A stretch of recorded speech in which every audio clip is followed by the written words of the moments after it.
Hello, ladies and gentlemen. That is right. We are continuing on the Harry Potter retrospective. I just have to say, this intro is probably one of my favorites because it was like 5 scenes of Harry just like not saying anything, just his expression.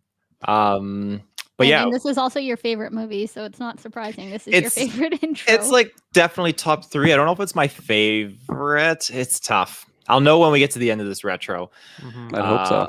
But yeah, we are on Order of the Phoenix. Be sure to check us out on our other retros we did for the other previous Harry Potter films, all on Patreon. Who are you? Facebook, who Twitter. am I? Well, I was debating, like, do I do the plugs or do I do my introduction for myself? But I'll do the plugs first. Jessica is on point. Check us out on our home base, GeekVerse.ca. Check us out on our Facebook, GeekVerse. Check us out on our Twitter, GeekVerse Cast. And again, Patreon exclusive ad-free episodes early. So I am the must not tell lies, Taylor Field. I am the tosspot, Kirklin Patzer. I am the Adam Hartcaster, Dylan Must. I am the Death Eater, Jessica. I will say, this was like, there's a lot of important things that kind of happen. We get Dumbledore's army and the Order of the Phoenix, but, Dumbledore's army member or Order of the Phoenix member just don't really have a nice ring to it. So I kind of struggled with the nickname for this one. That's a bad name. Dumbledore's army in general. Taylor, I was hoping you'd go with Mr. Numbers, personally. I wasn't fully privy to that until I guess it was too late. But yeah, where would you guys like to start with this movie? I want to start right off the bat, 100%. Harry looks way older than 14 at the beginning of this movie. Oh, he's surpassed puberty. The haircut He's surpassed. He's conquered puberty at this point. Because he's supposed to be 14 in this one when it starts, and then 15 at the beginning of the school year. I think in real life he's at this point now 17. Oh, really? Did they? I pictured around 18 or something. I don't know. Well, because there was that 2-year gap. Yeah. Yeah, the break when Dumbledore passed. They were OG. And then, there must have been like another 2-year development cycle on something, or something. No, because weren't they the same? Weren't they the correct ages when it started, or were they already? When it started, but they took more than a year to do each movie, so it kind of added. Oh yeah. Plus, like kids at that age, they just like age 10 years in like a day. He 100% would have at least been driving a car, though. Mm-hmm. No doubt. Oh yeah, he was smashing some butter beer without the butter, if you know what I mean. That is a legal age in England, isn't it? It is 14, I think. Whoa. Oh wow. Yo. I thought it was 16, but I think it's 14, like with a family member or something. It's legit. I do want to say, again, talking about Harry Potter's looks, like I love the short hair. I think this is I love his hairstyle so much. It's funny because I feel like every movie leading up to this point, they've just been getting like longer and longer. And then I remember like as a kid at the end of like Goblet of Fire, I'm like, how much longer is his hair gonna get? And then they just whack it off. But they reset it. But yeah, if anyone has like a specific character they want to start with, or I was gonna say just like general like opinion on the movie, because like by far this was my least favorite. Like I remember being in the theaters like probably like night of with my sister and just absolutely hating this movie. Like I remember it being over and I just like turned to my sister, I'm like, that was the dumbest movie ever. And she's like, that's because you don't read the books, you don't understand what's going on. And like I definitely didn't. And every other time that I watch this movie, I think I was just like still in like the little Kirklin, like in the movie theater, just hating this movie. So I had like those just preconceived like notions on hating this movie.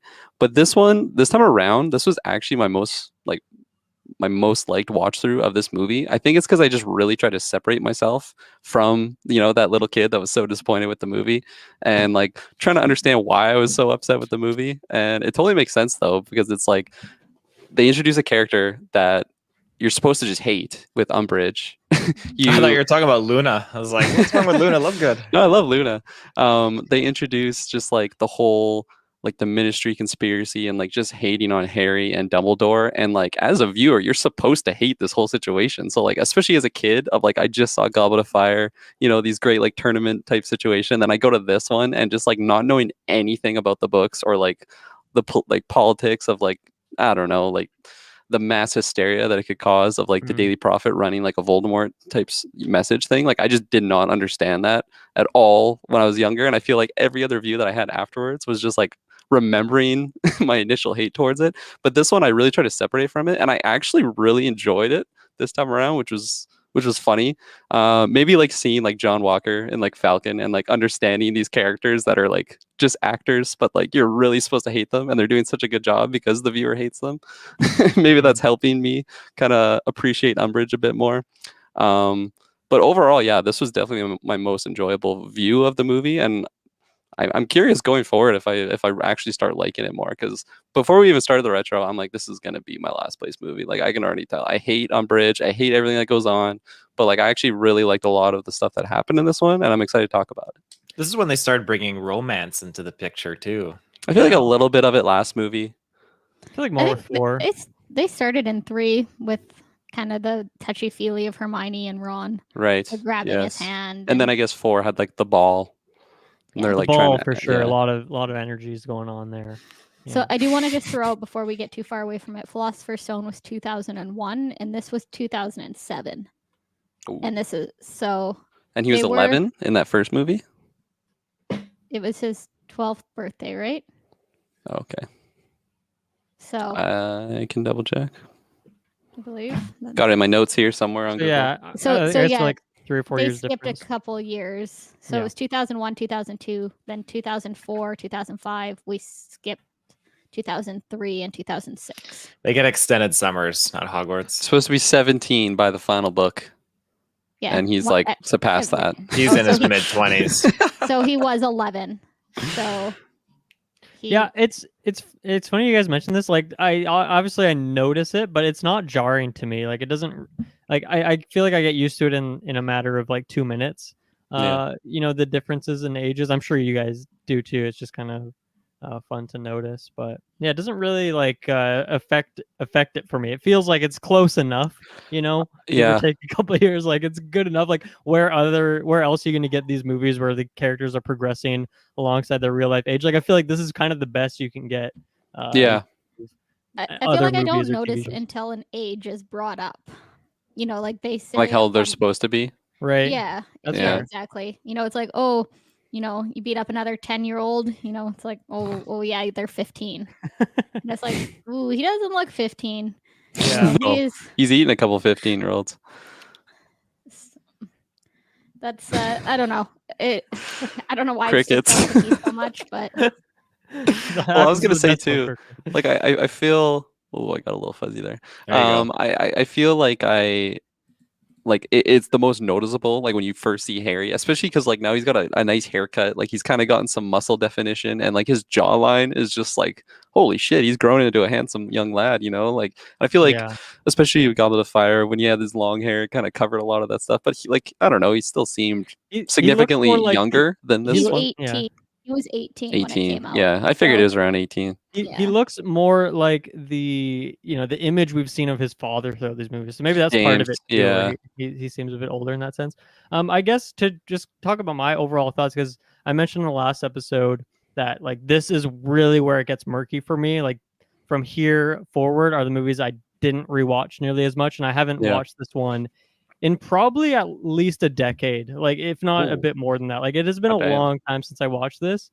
And I was watching this one with my girlfriend, who we watched half of the first one together, and then it's so long that we didn't end up watching that I had to finish it before the cast and whatnot. And she hasn't watched any of the other ones just because it's kind of awkward the times I fit these in to watch these. But she watched this one. She was like, oh yeah, I remember this part. She was like talking about, she was almost like spoiling things for me because I was so lost on a lot of a lot of this was honestly just new content for me. I was like, I've never seen this scene before, and obviously I have, but it's just been so long and I haven't really thought about this movie much that there's obviously things like Umbridge and whatnot that stick out, but individual scenes or set pieces that I'm just totally fuzzy on. So it was really fun to watch it from that perspective. Also, this is where I stopped reading the books as well, so I don't have that background as well.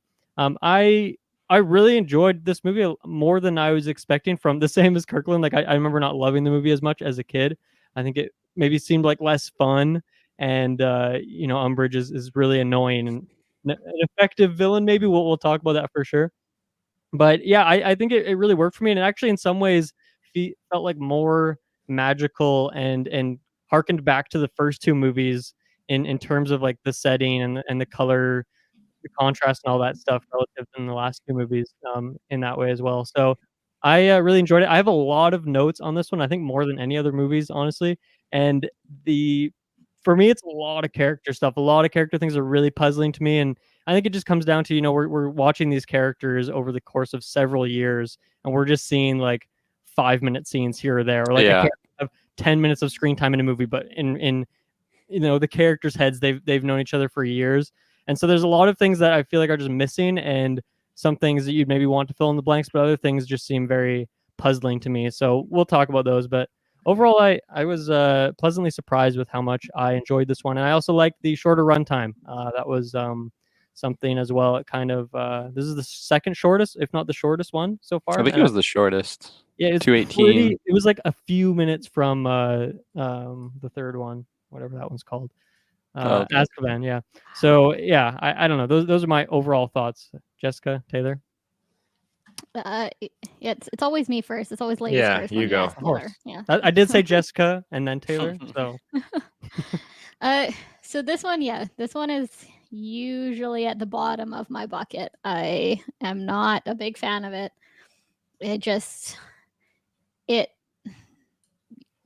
Even the book as well. It's a lot of character development and kind of story building, and just, kind of as a kid, it's not really what you care about when it comes to a movie. It's like, give me the dragon destroying Hogwarts. Yeah. That being said, I don't know that I ever truly grew out of that. And I think a lot of the times when I have rewatched this, this has been the movie where, okay, well, it's all the movies are on in the background. And this is the one where I'm like, okay, it's time to go like make some popcorn, go to the washroom, check my phone, like just don't generally pay attention to it. That being said, so I will be honest, the start of this one, I definitely found myself doing that again. I was like, I'm not interested. I'm going to check my phone. But by the end of it, I found myself that I was watching it, and I was like, noticing some things that I was like, this is fun. This is a good callback. And I will shout out that this is the first movie that's made me want to play the Lego Harry Potter again. Because I'm like, I remember playing that in the game, so there was some fun moments in it that, kind of gave me a not necessarily a nostalgic kick for like in Lego, but definitely made me want to play it again. I don't know if this one is still the bottom of the bucket, but it's definitely not top 3 or 4 for me. But that's not to say I didn't enjoy this watch through, but Yeah. And go ahead, Taylor. Yeah, this film, again, it's easily my top 3. I enjoy watching it every time. I hate Umbridge, but I just love the dynamic that we get to experience in Harry Potter. And just the isolation that Harry feels, just where everything is kind of turning on him. Dumbledore is just not even talking to him for whatever reason. And we're going to talk about that reason. We're going to talk about that reason. Yeah, we hear that reason. It's just such again, everything that Harry goes through. I just feel like the past 4 movies, he's just reached a point where he is now, at least I would consider him to be now, a very powerful, a very endured wizard that can hold his ground. And I love that he's teaching his students Patronus Charm. I love that he's doing all these different things, and it just goes to show his true quality, you could say. But I love that scene, especially when he's in the pub or whatever you want to call it, the Goat's Beard or whatever it is, and he's in there and he's just. It was in Hogsmeade. It was like that bar with like the goat that wandered out. The bartender ran after him. Oh, okay, yeah. I love when he just talks to all his classmates and just levels with them. Like, it's not all me. It's because I had lots of help and all this stuff. Really like back? Of course he is. Tosspot. That's where my name comes from. Just people die, and again, like this is a movie that you get to really have that sense of, okay, like this isn't really the happy-go-lucky kind of realm it is anymore. Like, yeah, we had Cedric die, and this is just the post scenario of that, with dealing with death and following it, and it's such a good story. Again, the romance stuff, I remember being in high school and just the genes are going and stuff like that. So the body genes, not your pant genes, but yeah, there's just a lot in this movie that's so good. Yeah, I think for me, like how I feel about it will come down a lot to our conversations, and if we can kind of talk through some of the character things that I'm puzzled with. But I think a place to start that we kind of started last time was, and we're kind of doing for the last few movies, is this movie once again has a new director from the last 4 movies. It, for the first and only time in all of the movies, has a different screenwriter. It also has another new composer in there. So how do we feel about all that? I kind of alluded to this, but I think, I mean, the director in this movie is the one for the next 3 as well. So we're gonna see some consistency from here on out. I really liked his balance of having more whimsical, colorful magic, but then also keeping with that darkness of 3 and 4. So it kind of had that perfect balance between 1 and 2, and then 3 and 4. And I like the just general choices. I think maybe the writing is possibly why I have a lot of these character issues. I don't know how much of that comes down to writer versus director versus just the whole team. And I guess that's just what I'll mention for now. But what did you guys feel about just the general feel of this one? Because we've talked about that so much, how, wow, 3 just felt like totally different. And then 4 was, wow, even completely more different than Yeah. Yeah, I'm interested in just talking about like the next couple, since it is the same director like you just said. I definitely noticed a shift. I found like the cinematography to just be like stepped up like big time in this movie. I really liked a few particular scenes that I'll shout out. Mhm. I don't know. I guess I'll shout them out now. One was in like the trial of Harry, and it has like a bird's eye view of like Dumbledore defending Harry, and then it shows like the whole, like, I don't know what they're called, like the council of the ministry or whatever. They're all in red and like all on the one side. So it's like literally just Harry and Dumbledore against like the entire ministry. Like, I just thought that was such a cool like symbolic like shot, and it was kind of like rotating. Really, really cool. I love the Hall of Prophecies. I just think that was such a cool that's what that's called, right? Yeah. I didn't catch. What is the Hall of Prophecies? It's where the orbs were. Yeah. Okay. Yeah. Yeah. That room Snow is. globes. I don't understand the purpose of it, which I can ask about later. But it's a very cool look for sure. Yeah, it looked so cool, especially with like just how dark it was and like ominous, and like it just seems like it goes on forever, especially when they do like that shot up and then you see them start to fall. It's like, holy shit, how big is this? And yeah, I just, it was very noticeable, especially coming from Goblet of Fire. I felt like it was just a lot more like artsy.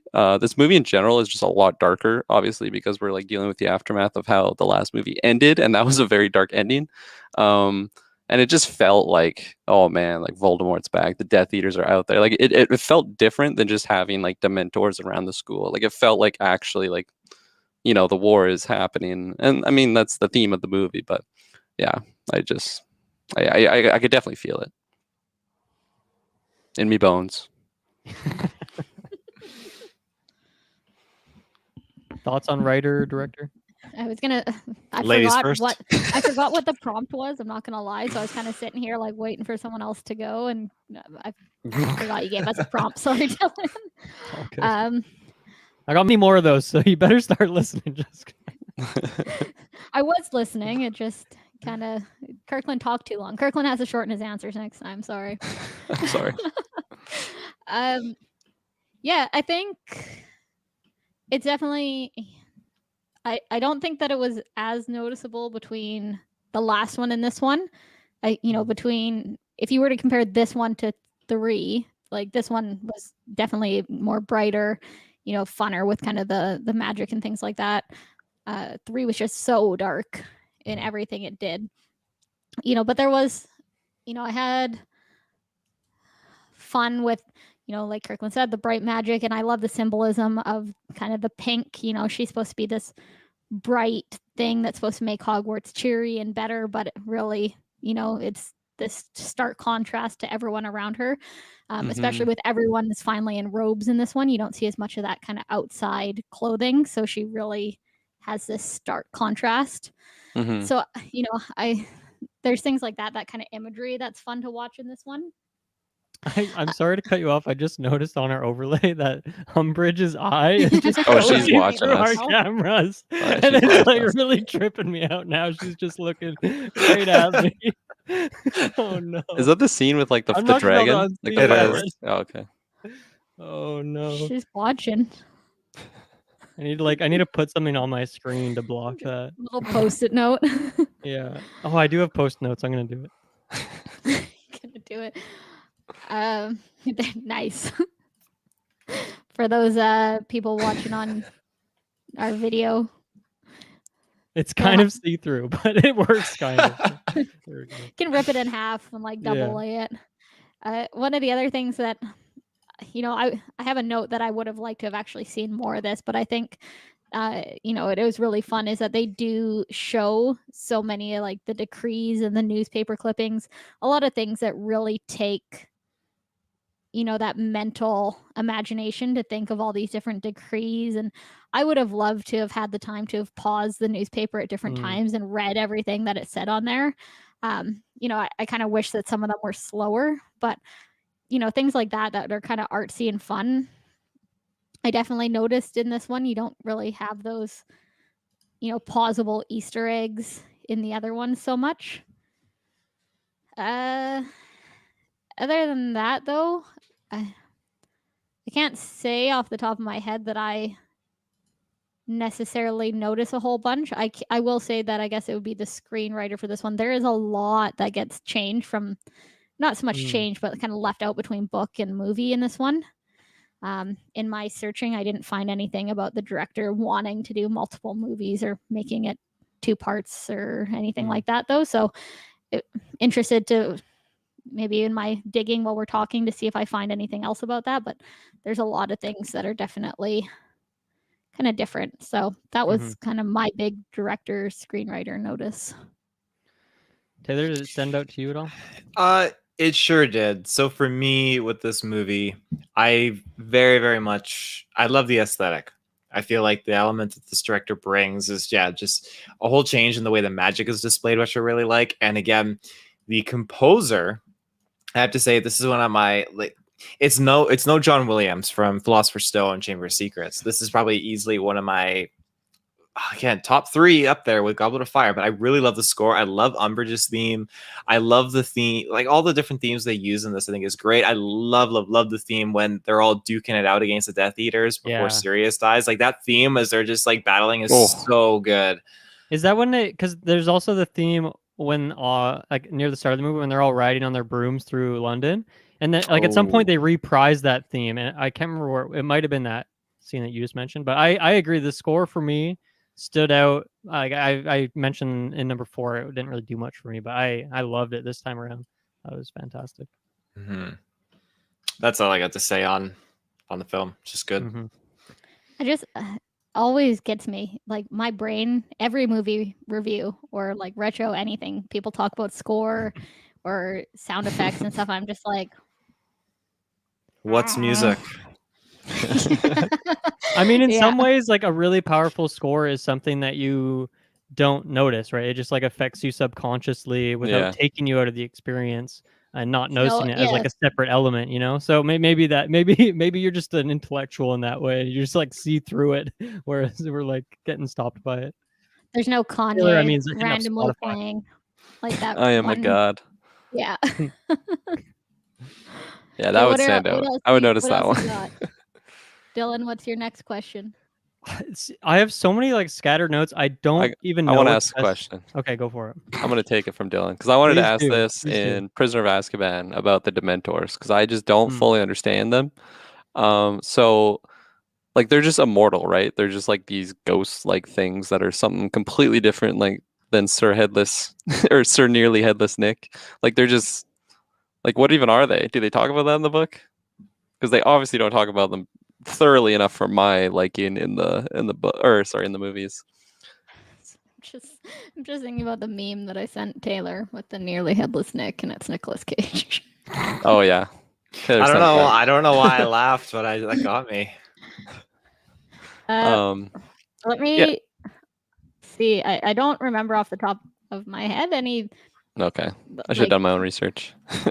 I definitely don't think they reproduce or have families. I think they're just like tortured. But there's like a entities. lot. Like there's a lot. Like that's not a spell, I don't think. I think they're just a thing that was just Well, there. I definitely don't think it's a spell. I don't think it's something like someone willy-nilly is like, I will nominate myself to be a Dementor or anything like that. I think that it's like, I think legit that it's could be something that's like dies, that's a tortured soul, or And you like, could be right. It's always there. How do the Ministry have them by the balls? Like I just don't understand that. Because they just threaten them. They with have like, all the souls. I'll Patronus charm you. It's like, okay, that doesn't stop me from attacking Harry I'll because think he happy does that thoughts. every time I come at him. I don't know. They seemingly cannot be destroyed, though their numbers can be limited if the conditions in which they multiply are prevented from forming. They multiply. Implying that they do die off eventually. Oh, so they're not immortal. Interesting.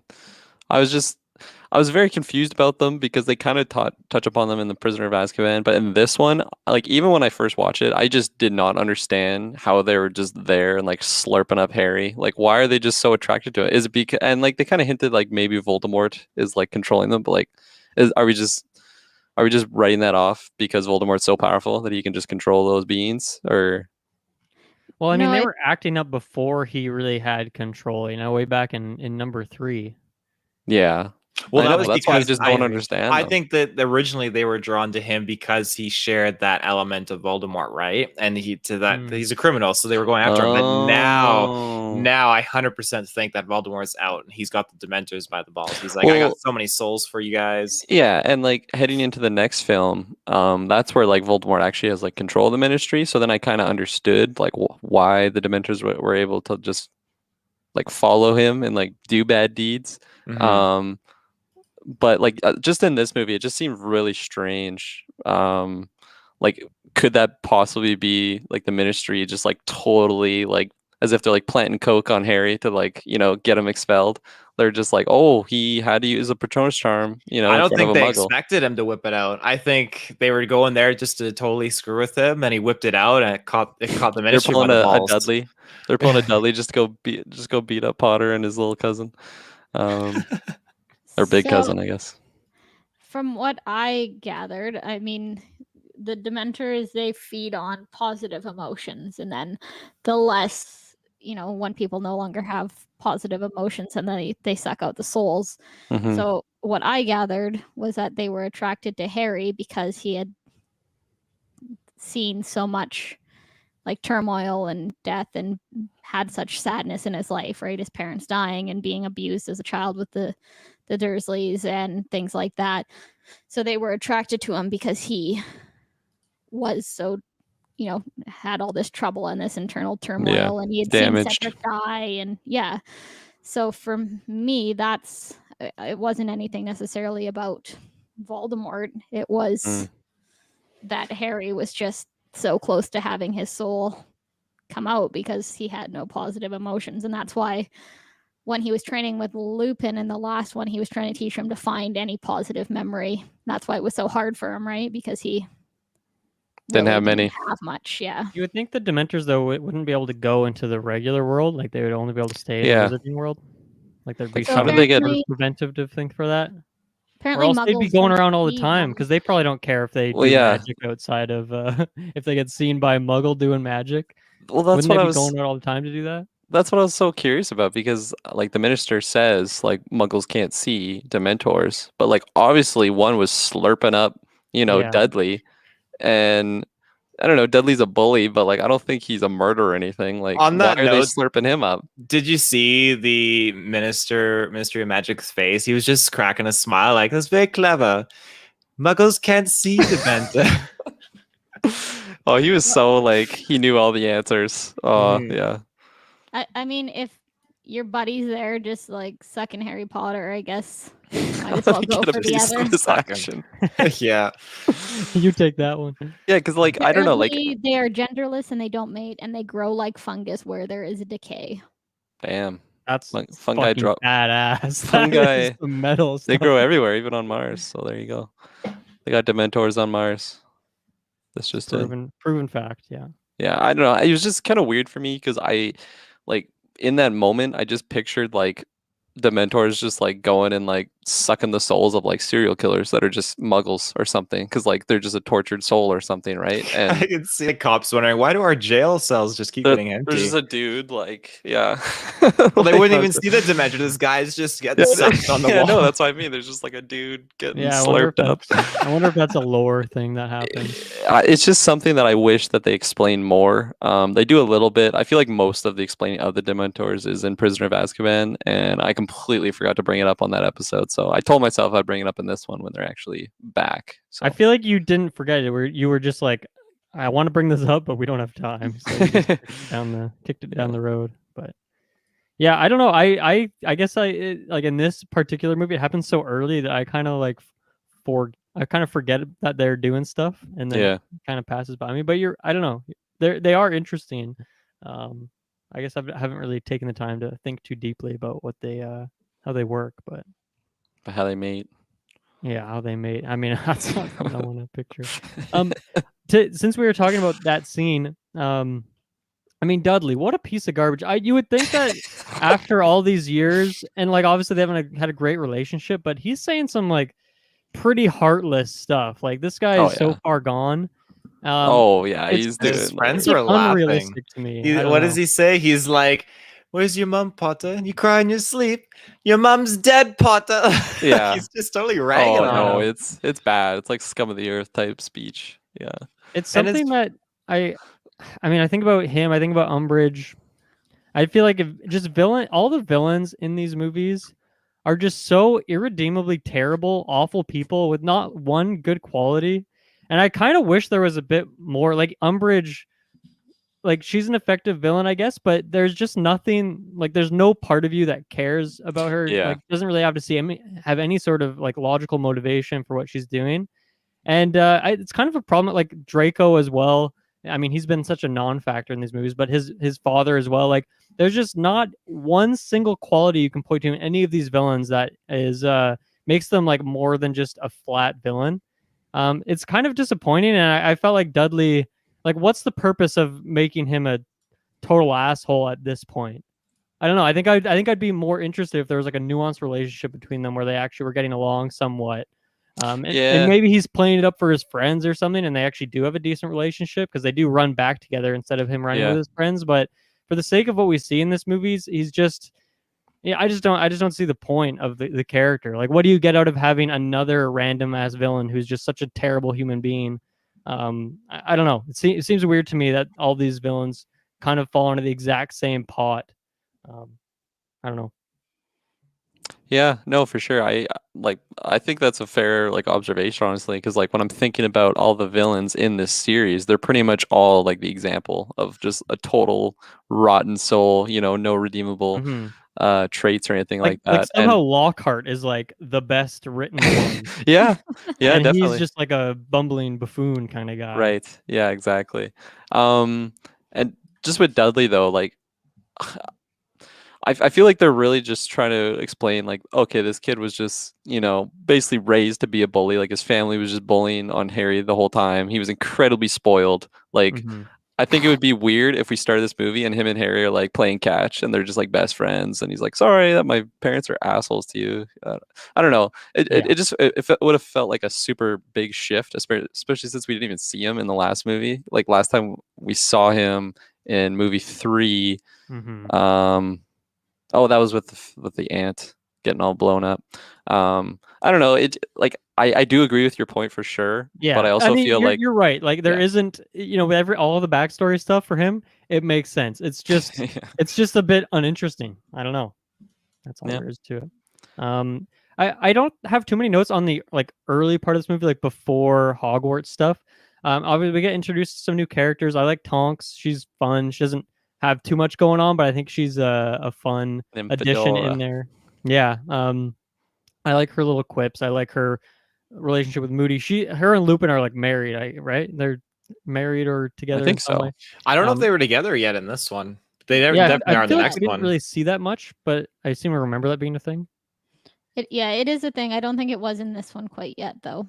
Yeah, but she's got the hair changing color thing. She can change her face around. I forget what that term is called, but I think she's a cool addition in there. She's not an animagus, is she? No.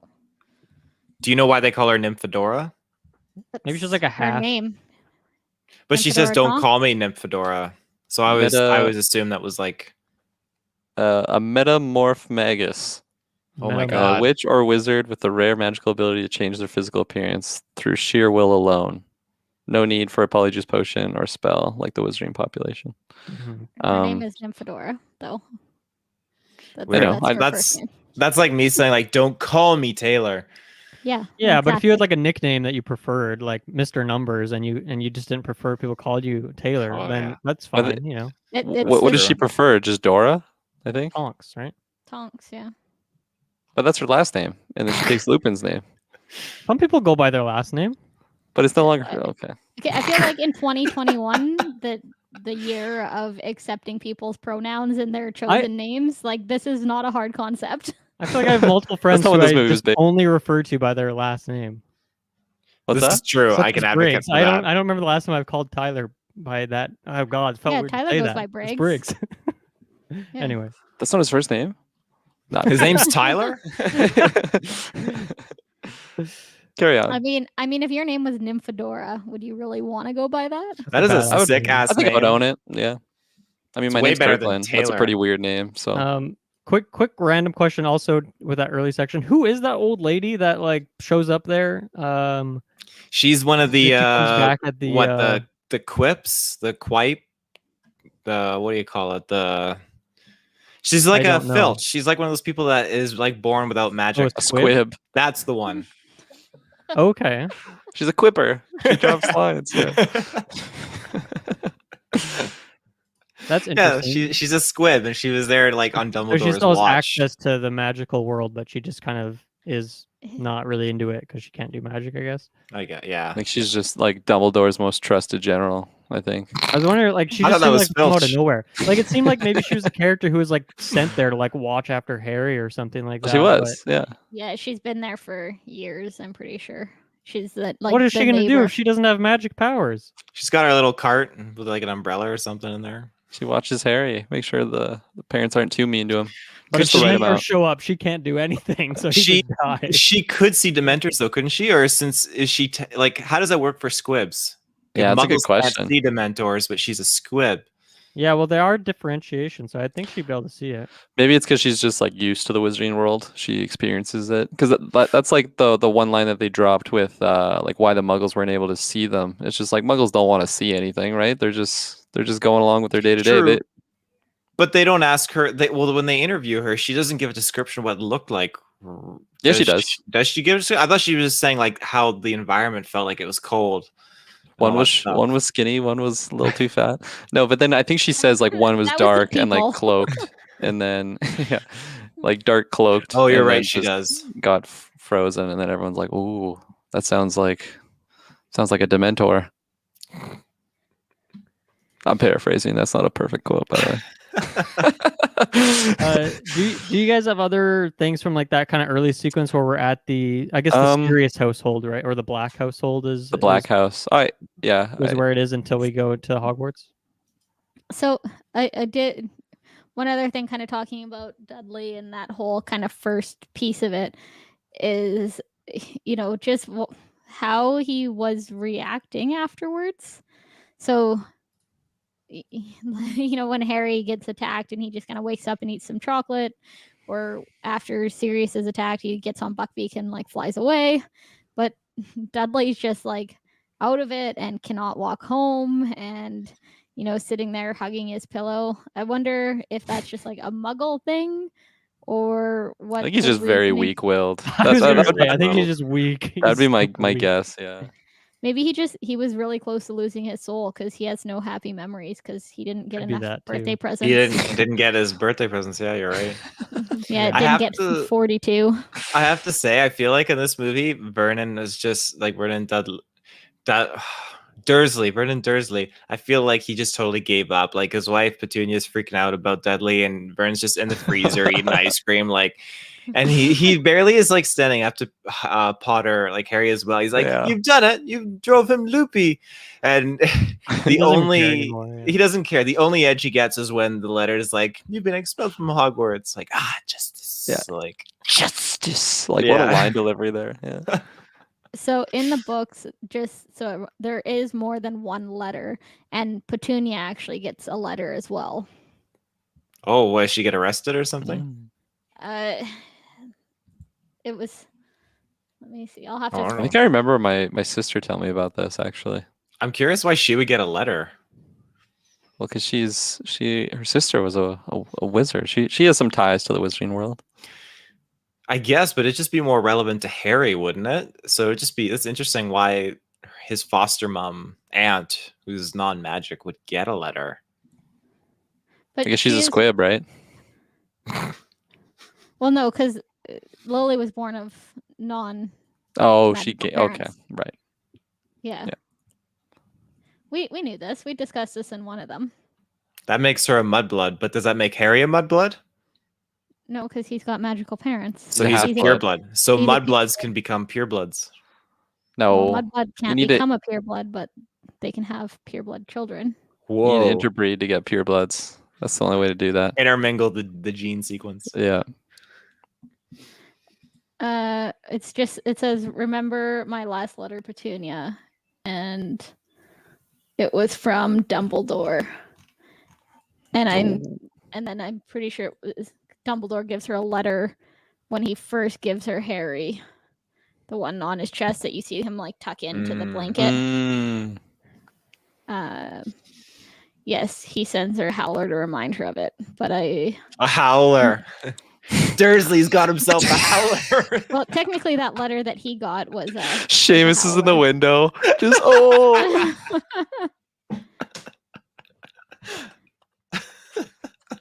So That was it good. just the letter was explaining everything. I don't know 100%. Yeah, I remember I remember my sister telling me about that. There's something to do with Petunia that was more than was shown in the movies. How do you react to that? Like you know your sister's a witch. You have no care or connection to the magic world, and you just get this letter and a baby saying, "Hey, your sister died from a super evil lord of dark magic. Killed your sister and your brother-in-law. We're leaving the baby here.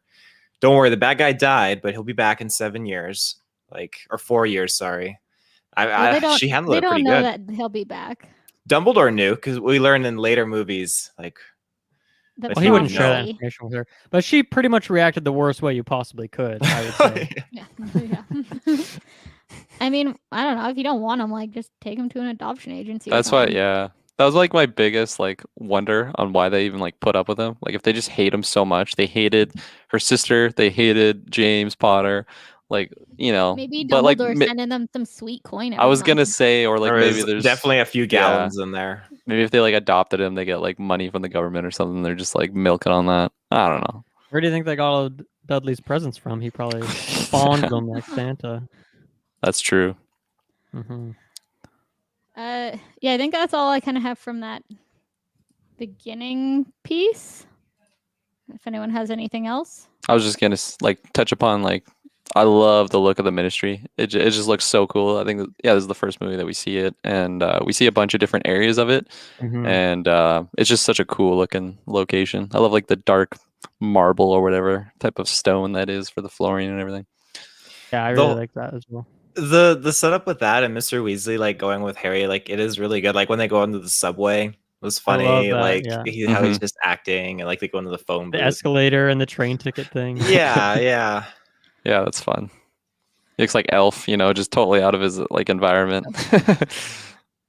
Muggles He doesn't are get much so screen time, ingenious. but I think they do a great job of building up Arthur to be have a lot of personality Yeah. just from little sequences that he does get. But I like that he's kind of the one that escorts Harry through the Ministry and helping him out. Obviously, it's because he works there or works with them or something like that. But Mhm. I like that he's kind of been a relevant character in the last 2 movies, and he's just a good dude. All the Weasleys are, obviously. Yeah, But no, I 100% agree with you, and it also makes it like that much more important when he gets like messed up by the snake, because then you have like emotional ties. Like if it was Seamus's mom that I've never seen before in my life, I'm sorry, Seamus, I wouldn't give a shit. What does he say? Don't you dare talk about my mother that way. Just flips out at Harry. Harry dropping like a yo not a great mama arc joke, for basically. Seamus in Yeah. this movie.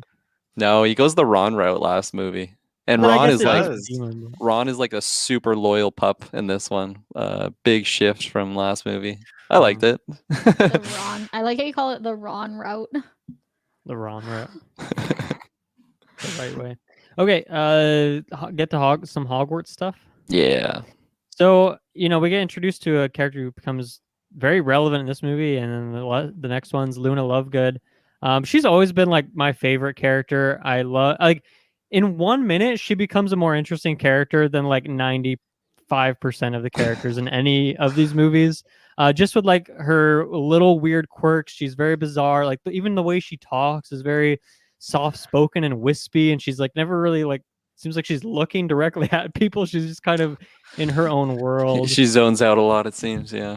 And then her comments on, I forget the name of those creatures. That Nargles. Nargles. Yeah. She's just immediately she establishes that she's on a whole nother plane of existence. Yeah. And then I love how much she's in this movie. I for some reason in my mind she entered the movies earlier on. I kind of forgot that it was this late, but I can't remember how much she's in these ones. I know she's in the last one. I can remember that sequence, but I think she's a really fun character to add to the team. And then obviously it is the nice dynamic with Neville as well. They have a fun relationship, those two. So I think she's just such an amazing character. And I think, she might still be my favorite when it's all said and done and we do some rankings at the end of this. Well, she's definitely one of those characters hang on. Are we ranking characters? Do I need to like keep that in mind too? Totally, if you want to. I we've mean, done it for every other retro. I don't know. I haven't thought about that, but the way you said that ranking characters at the end. So I just need to know if I'm like top 10 villains, top 10 monsters, top 10 best spells. I don't think you'll have trouble doing that, Jessica. I don't top think 10 you'll paintings, need to, like, best quotes on that, right? Best quotes. So I'm gonna be up all night like that Charlie Day like meme. Go back and rewatch them all, start writing down quotes. Luna she's got more time than almost every character. So there's Harry, Hermione, Ron, Dumbledore, and then Luna for screen time. So yeah, but that's also like for how important she is to the plot when they get to like the Deathly Hallows stuff. Like they don't even understand what that is until they like meet her father, right? And like it's like a serious like pushing point for the plot. So you understand why she has so much screen time as well. But no, 100% agree with you guys. I think she's phenomenal. I think I liked her the most in this watch through. I always liked her, but I found her so much more interesting for some reason. Whether it was like Dylan mentioned, like I feel like I didn't notice her just like looking behind people and just like totally getting lost in her own little thing. Like when they're in the Hall of Prophecies and it's just falling down and they're about to get squished, she's just like totally enamored with it. Yeah. And like she's just like she always seems like she's doing her own thing, like not really around people. I really like you mentioned the relationship that builds with Neville, but also just like her and Harry. When Harry just feels so isolated and alone, it seems like she's always just kind of there. And you can relate to him in a way that a lot of other people can't, which is exactly. I forget what the creatures are called, but I really like that little dynamic. How the Threshralls, the Threshralls, the like dead bird things, dead horses. Okay, it sounded weird. Them I just really like that little like middle ground that they like only those two could see it, because there's a few times throughout the series where Harry is like very isolated, whether he is hearing like the basilisk and they're all like, what voices are you talking about? Like there's no voices. And like imagine just being like Ron or Hermione, and like throughout these movies there's so many moments when Harry just seems like he's losing his mind. It's like, do you guys hear that? No, No, and then it's like they're at the carriages. He's like, "What are they?" Like he's just like staring off into space. It's like this again. Oh my god! It's funny you Okay. mentioned that. I kind of forgot about that. How that exact same like dialogue happens with the snake, and this time Hermione just like it's like she's gaslighting him. She's like, "No, there's no sound there, Harry. There's Quickly nothing there at deny all." it. Yeah, So and you that think at this same. point you'd realize, okay, Harry's got some other shit going on. He's probably not lying to us, or like we should at least give him a chance to explain before just immediately denying him. And Felt it's like Hermione was a bit savage in some of those moments. her that exact same quote. Like it happens again later too when they're at like that arch where they have the big battle with the Death Eaters and the Aurors come Mhm. in to defend. But like they're like, "Do you hear those voices?" And again, it's the exact same thing. She's like, "There's no voices, Harry. It's an empty arc. Like you have no idea what you're talking about." And then luckily Luna was there this instance. If only Luna was there in the early movies. It's like, don't worry, I hear the basilisk Yeah, too. I understand she wouldn't because she doesn't know parcel tongue, but I was feel gonna like ask she that. would. Is she in a younger year than them, or is she? Because she's in Ravenclaw. I think Raven- she's same year. I would Is she same imagine year? same year. I Okay. think so. She just wasn't like a relevant story character. And in Yeah. the books, she probably doesn't pop up until now either, right, Jessica? Or is she like Not a to super my minor character early on? not to my knowledge that I Mhm. remember. No. Okay.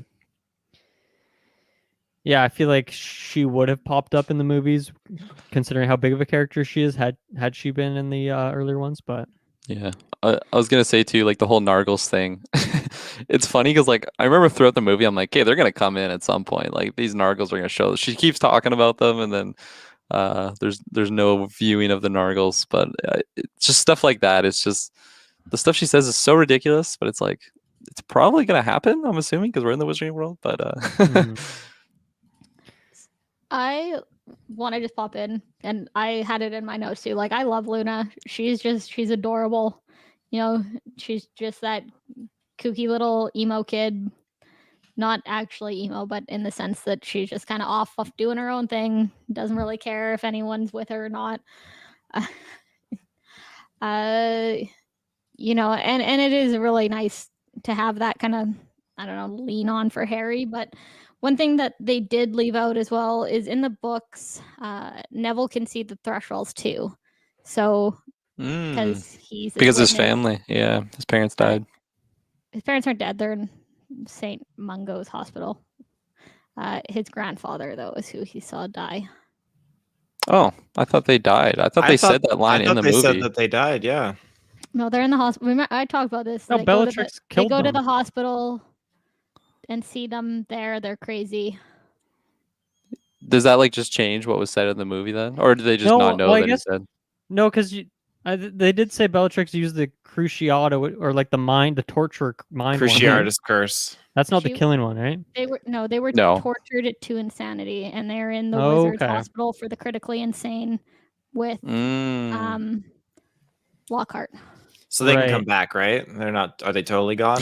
They're in the next trilogy. They're pretty gone. Oh, Yeah, Sorry. well, yeah. Jessica did mention that. I forget what episode. I but- did. Yeah, I do remember mentioning that. I wonder- I swear I, thought heard the for some line reason of I thought like they she changed killed it my in the parents. movies Yeah, such exactly. that like since they don't show up, maybe they would just make them killed. But I guess that makes sense. I mean, you would think then, at least if they do talk about her killing his parents, I didn't notice that line, but you know, you would think they would have at least talked about him being able to see them if his parents Yeah. were dead in this Well, one. Question about that too. So Harry hasn't seen them before, and it's because I guess Cedric died, but he saw his mom die. So shouldn't he have always been able to see them? You know, in theory, and you know, someone brought up in one of the forums I was reading too. What about like Quirrell? well, I don't know. Yeah. Did Quirrell necessarily like die by his hand? I think Voldemort like melted him and killed Well, it's not himself, that. right? Yes, Doesn't have it to be doesn't mean died that by he has your to kill hand. them. He just has to see someone die, No, right? no, Oh. you just have to experience death, like see death. Yeah. Experience stuff. I So think Quirrell was just never really there. He was a Dementor the whole time. yeah, I mean, I guess Quirrell did die. I kind of forgot. It seems like he maybe like he never comes back. Obviously, he's dead. But yeah, I don't know. I'm guessing those creatures were always there. Like we haven't seen those carriages before, but it's safe to assume mean- that those creatures were always there. In the first one, they come in by boat, Yeah. so they wouldn't have been on the carriage. They get off the train and they go right to the docks. I don't remember off the top of my head for the other ones. Maybe this is the first year that they've been brought in by a horse. Well, I mean, yeah, I mean, Harry and Ron take the car in number 2. I forget what happens in number 3 for how they get there, but yeah, I mean, either way, like they would still see them. Like Harry still, in theory, would have seen them around the grounds or in the forest because he's always chilling in the forest doing weird stuff. So I don't know if that's a plot hole or if he technically didn't see his mom die. Maybe she was in another room or something. Maybe he didn't technically. She probably see that. threw the blanket over his head so he wouldn't be able to see. He was 100% right there. Yeah, he was watching her. I guess he got the green power on him. So I don't know. I don't know what's going on there. Maybe it's a plot hole. And then am I missing this later in the movie when everyone rides those things to the ministry? Are they riding something else? No, or can they just not see it? That's why I was I wish they had like a shot of like Ron just like floating there and being like, what the fuck is going on? On that note too, and I know this is completely different, but they kind of just throw that to the side because in Fantastic Beasts, Crimes of Grindelwald, like that carriage is being led by those things too, right? Like I feel like they kind of butcher its origins, or is everyone's seen death, I guess. Well, So, it's really just I mean, even if that is the case in those movies, I don't want to talk about those movies. Fuck. No, we don't have to. I'm not. Yeah. No airtime for those ones. Yeah. Not worth. So in the books, Luna takes them over and helps them get on. They can't see them. That's what I assumed happened. I agree with Kirklin. I would have liked a shot where someone was like, "Whoa, I can't see what's going on here." I don't know why they'd have that voice, but I would have. I don't know. I guess it doesn't really matter, but just a random guy with that voice. Of course, it's got to be. So let's talk about Umbridge, because that's kind of, so much of this movie is her slowly taking over Hogwarts and then becoming the headmaster and implementing all these rules and ruining all the fun. So I mentioned this earlier that I feel like she's just another really one-note villain, doesn't really have any sort of dynamic nature to her. Like, what are her motivations? Do you guys think she's a good villain? Do you find her interesting? What are your thoughts there? She's just oh, go ahead. No, you go. Just a Karen of the the magical world. Well, really. Basically, yeah, she's exceptionally racist. She hates like anything that's not like purebloods. I remember reading she hates werewolves. So as far as like Lupin goes, she despises them. Thinks like they're just like subpar. She just sees this very straightforward, narrow view of wizards and what they should be, and thinks that they need to be this like tier. Adding on to that, I definitely feel like she's like a good example of like just the old guard of like her, like when she was growing up, it was like the pure bloods that had just, I don't know, like the nobility, I guess, of it. Extremely OCD, as we saw in her little like I don't know, like china room with like the china dishes with all the cats on them and stuff like that. And I just feel like yes, she's extremely loyal to Cornelius Fudge, and he has just like, I feel like he has this just goal to just completely muffle. I mean, they even say that they're basically doing like a what is it, like a slam article on anyone that says that Voldemort's back, and like just extremely trying to hush that. But then she also like has her own kind of like way of thinking on things and like her own personal agenda that does align with Fudge, but also like, especially when you get into like, she was going to perform the Crucio, I think that's the shortened version of it, the Cruciatus curse on Harry there, and then like she like hides the paint or the photo of Fudge, what Fudge doesn't know won't hurt him. So it definitely seems like, yes, she is like a loyal soldier, but she's also like, if Fudge says that, okay, maybe you shouldn't be doing that, it's like, I don't think you know the right way of going about it. Like I just feel like she's so like hardcore, like tyrant type leader type thing. But it's funny because it's guys under like, everyone's kind of seen like a grandma that kind of looks like her. She kind of looks like the queen with all of her matching outfits and definitely. Just the way that she is with her tea and everything. So I found it like an interesting take. Like, again, this was the movie that I liked her the most. Not even say I liked her the most. I just like the situation of having a character like that.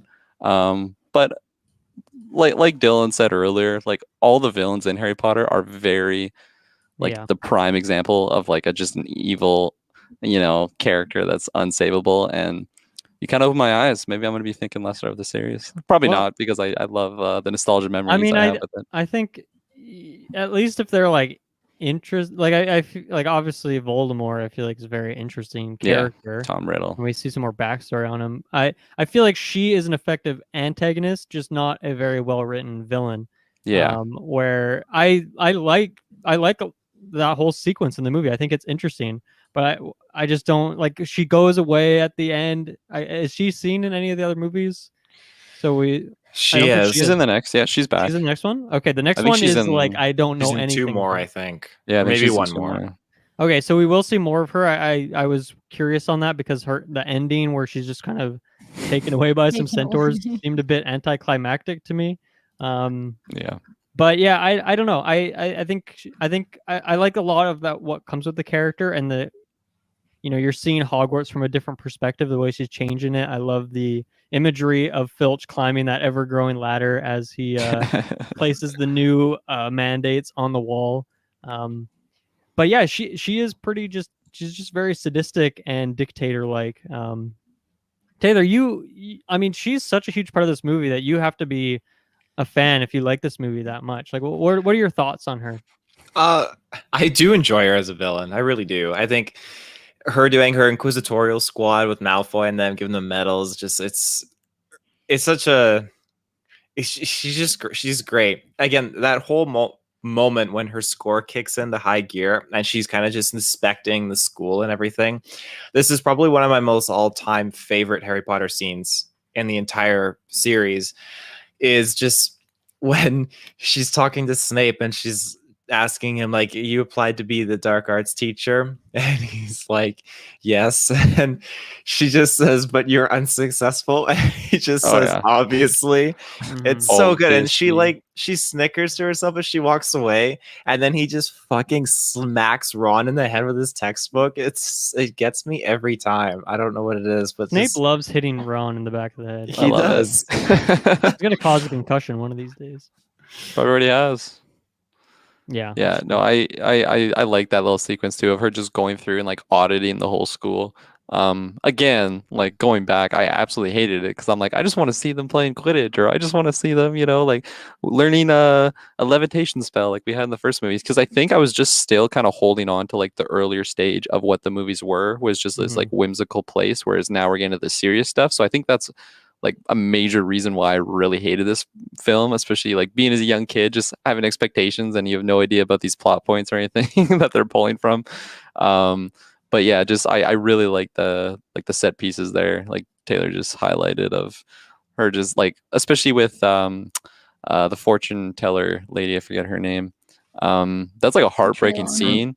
Yeah, I loved obviously like McGonagall just being like distraught because she's like in a tough situation where she works there, but also like she has like moral she has a moral compass, so she would never just like fire a teacher like that. And then obviously you have Dumbledore. This is the third time I've caught myself from saying Gandalf. It's like in my mouth, but then I say myself. But then Dumbledore swings open the doors and he comes out there and say that it's just like kind of a heroic moment. But he flexes hard in that moment, so hard on her. But like even she drops that line of like like for now, because like she just doesn't have supreme power yet. You can even see it in Dumbledore's face. He's even just like, what is this lady? Like, she is just a satanic something.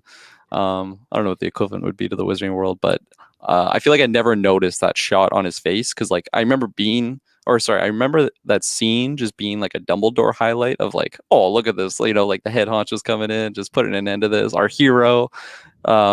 And then I feel like on this viewing though, I really like honed in on just all the extra details, and you could just really see in his face of like kind of being thrown off when she says that to him, like, really, like, you think you could just like get rid of me? But I don't know. So kind of doing some reading on her while kind of discussing, and apparently I did not remember this and it was not mentioned. Umbridge was the one that ordered the Dementor attack on Harry and his cousin Dudley. Sorry, say that because again. I missed that one.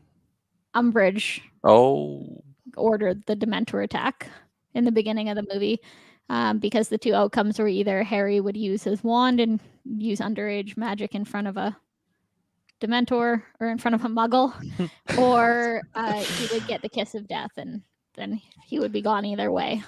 and like, So what was her yeah, goal? She just yeah. didn't like him? just, I mean, she says she hates kids, but I feel like she would have some sort of underlying motive to do that. Yeah, so I mean that's kind of this whole. So she is, she's like the secretary to the minister, so she works right underneath him. So basically, her whole thing, reading, she was placed at Hogwarts to try and limit the learning of martial magic, and to monitor the activities of Hogwarts because of an unfounded fear that Dumbledore was trying to upturn the ministry. Why would she want Harry out of the picture then? Because Harry's the one saying, you know, who is back, and the ministry doesn't believe it. Right, like the one witness that saw him. Yeah, he came back with a dead Cedric and just said that Voldemort killed him, but no one else saw it. And so the whole ministry just believes that he's lying and spreading fear, right? That's why your guys' bro Seamus was all up in arms about. He loves the newspaper. He's always reading it at Hogwarts. Plotter? Yeah.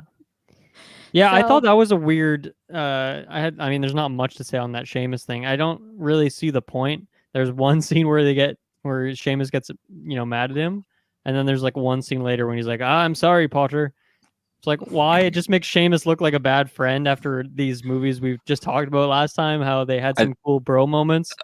It's a very lazy arc where it's like, here's the very beginning and the end, but there's nothing else. Yeah, I feel like they're really just trying to hit home the fact of like the students are kind of turning on Harry, and it's unfortunate that they took our boy Seamus in there. We didn't get a friendly quote from him in this movie. Really, it was just calling him a liar and all that jazz. Yeah, but I feel like even then we kind of see that with no one really believing him at the start of that meeting they have in Hogsmeade with with Dumbledore's army, and then they kind of convince. As he kind of shares some story, Hermione sheds some context. They kind of like whoever's there turns from not believing him to believing him. So I don't really see the point of throwing Seamus under the bus. It just seems like a kind of non-plot point. You just really like Seamus. I do. There's also that where I'm like, come on, why Seamus? Why not make someone else who's equally unimportant do something like this? It's funny too because I feel like I noticed in this viewing of the movie where like. There's a point when it's actually in Hogsmeade when they're just like boosting up Harry. They're like, "Oh yeah, he slayed the basilisk. He did all these feats." Like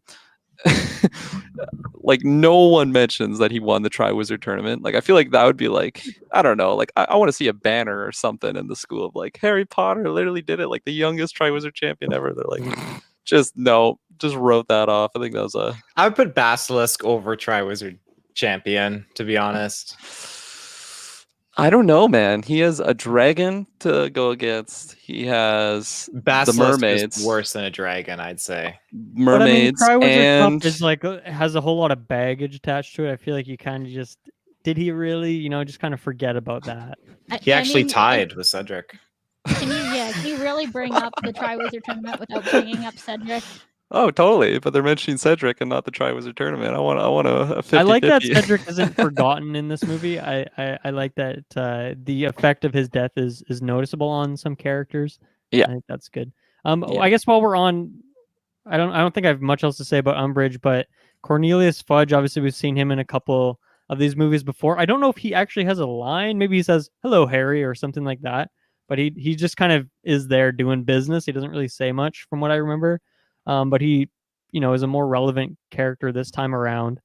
And I'm just a bit puzzled by him. Like, is he working with Voldemort? No, he's scared. No.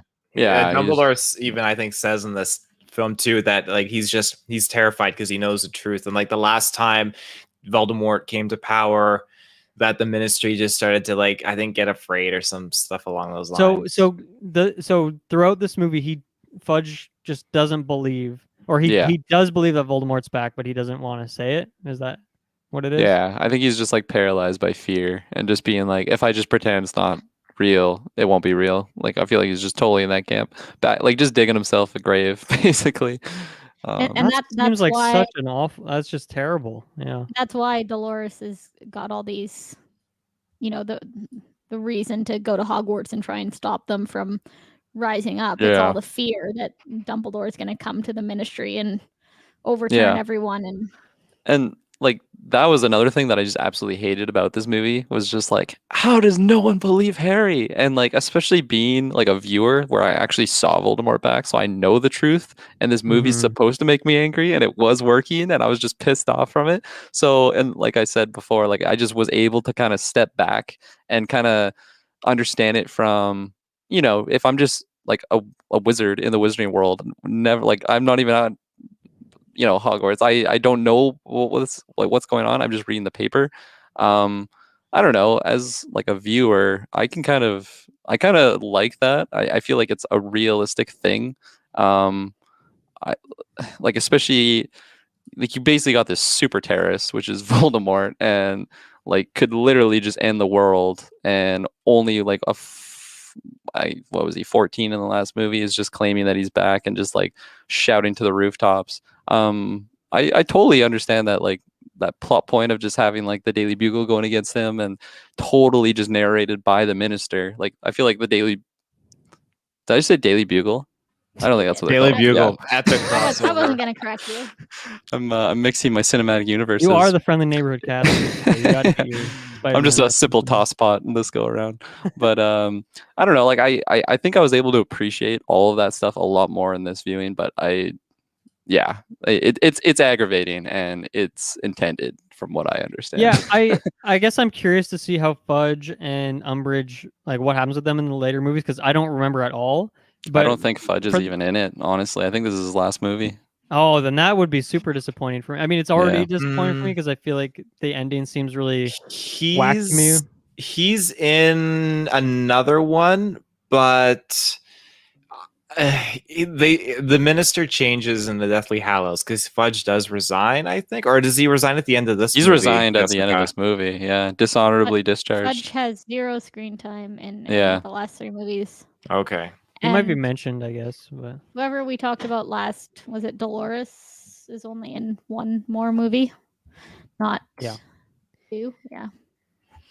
Well, I mean, it's good that she comes back. I guess if Fudge doesn't come back at all, then I'm just super disappointed with like where he is in this movie. I guess I didn't see it as him. I didn't take it as him knowing that Voldemort was back. Like for sure, I thought he was trying to push away, and he maybe didn't believe it, or he didn't know yet.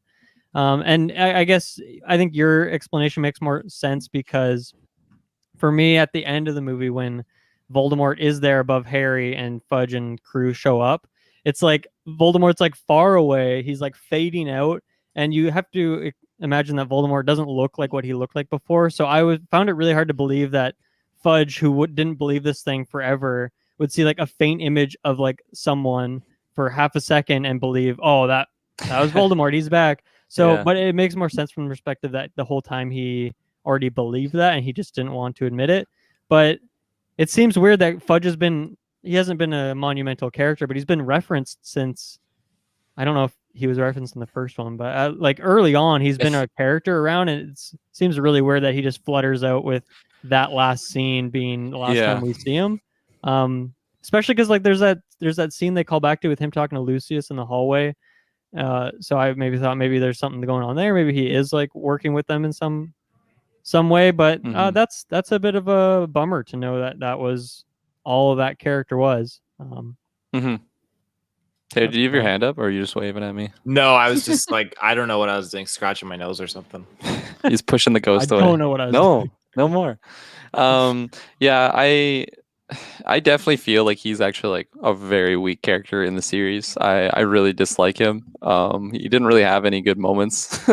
Even like when he was kind of like meeting Harry, it's like, oh, I've heard so much about you. I like you so much. And I'm like, this guy just is weird. I don't like him. And in this movie, he's just terrible. Which is the way he was written.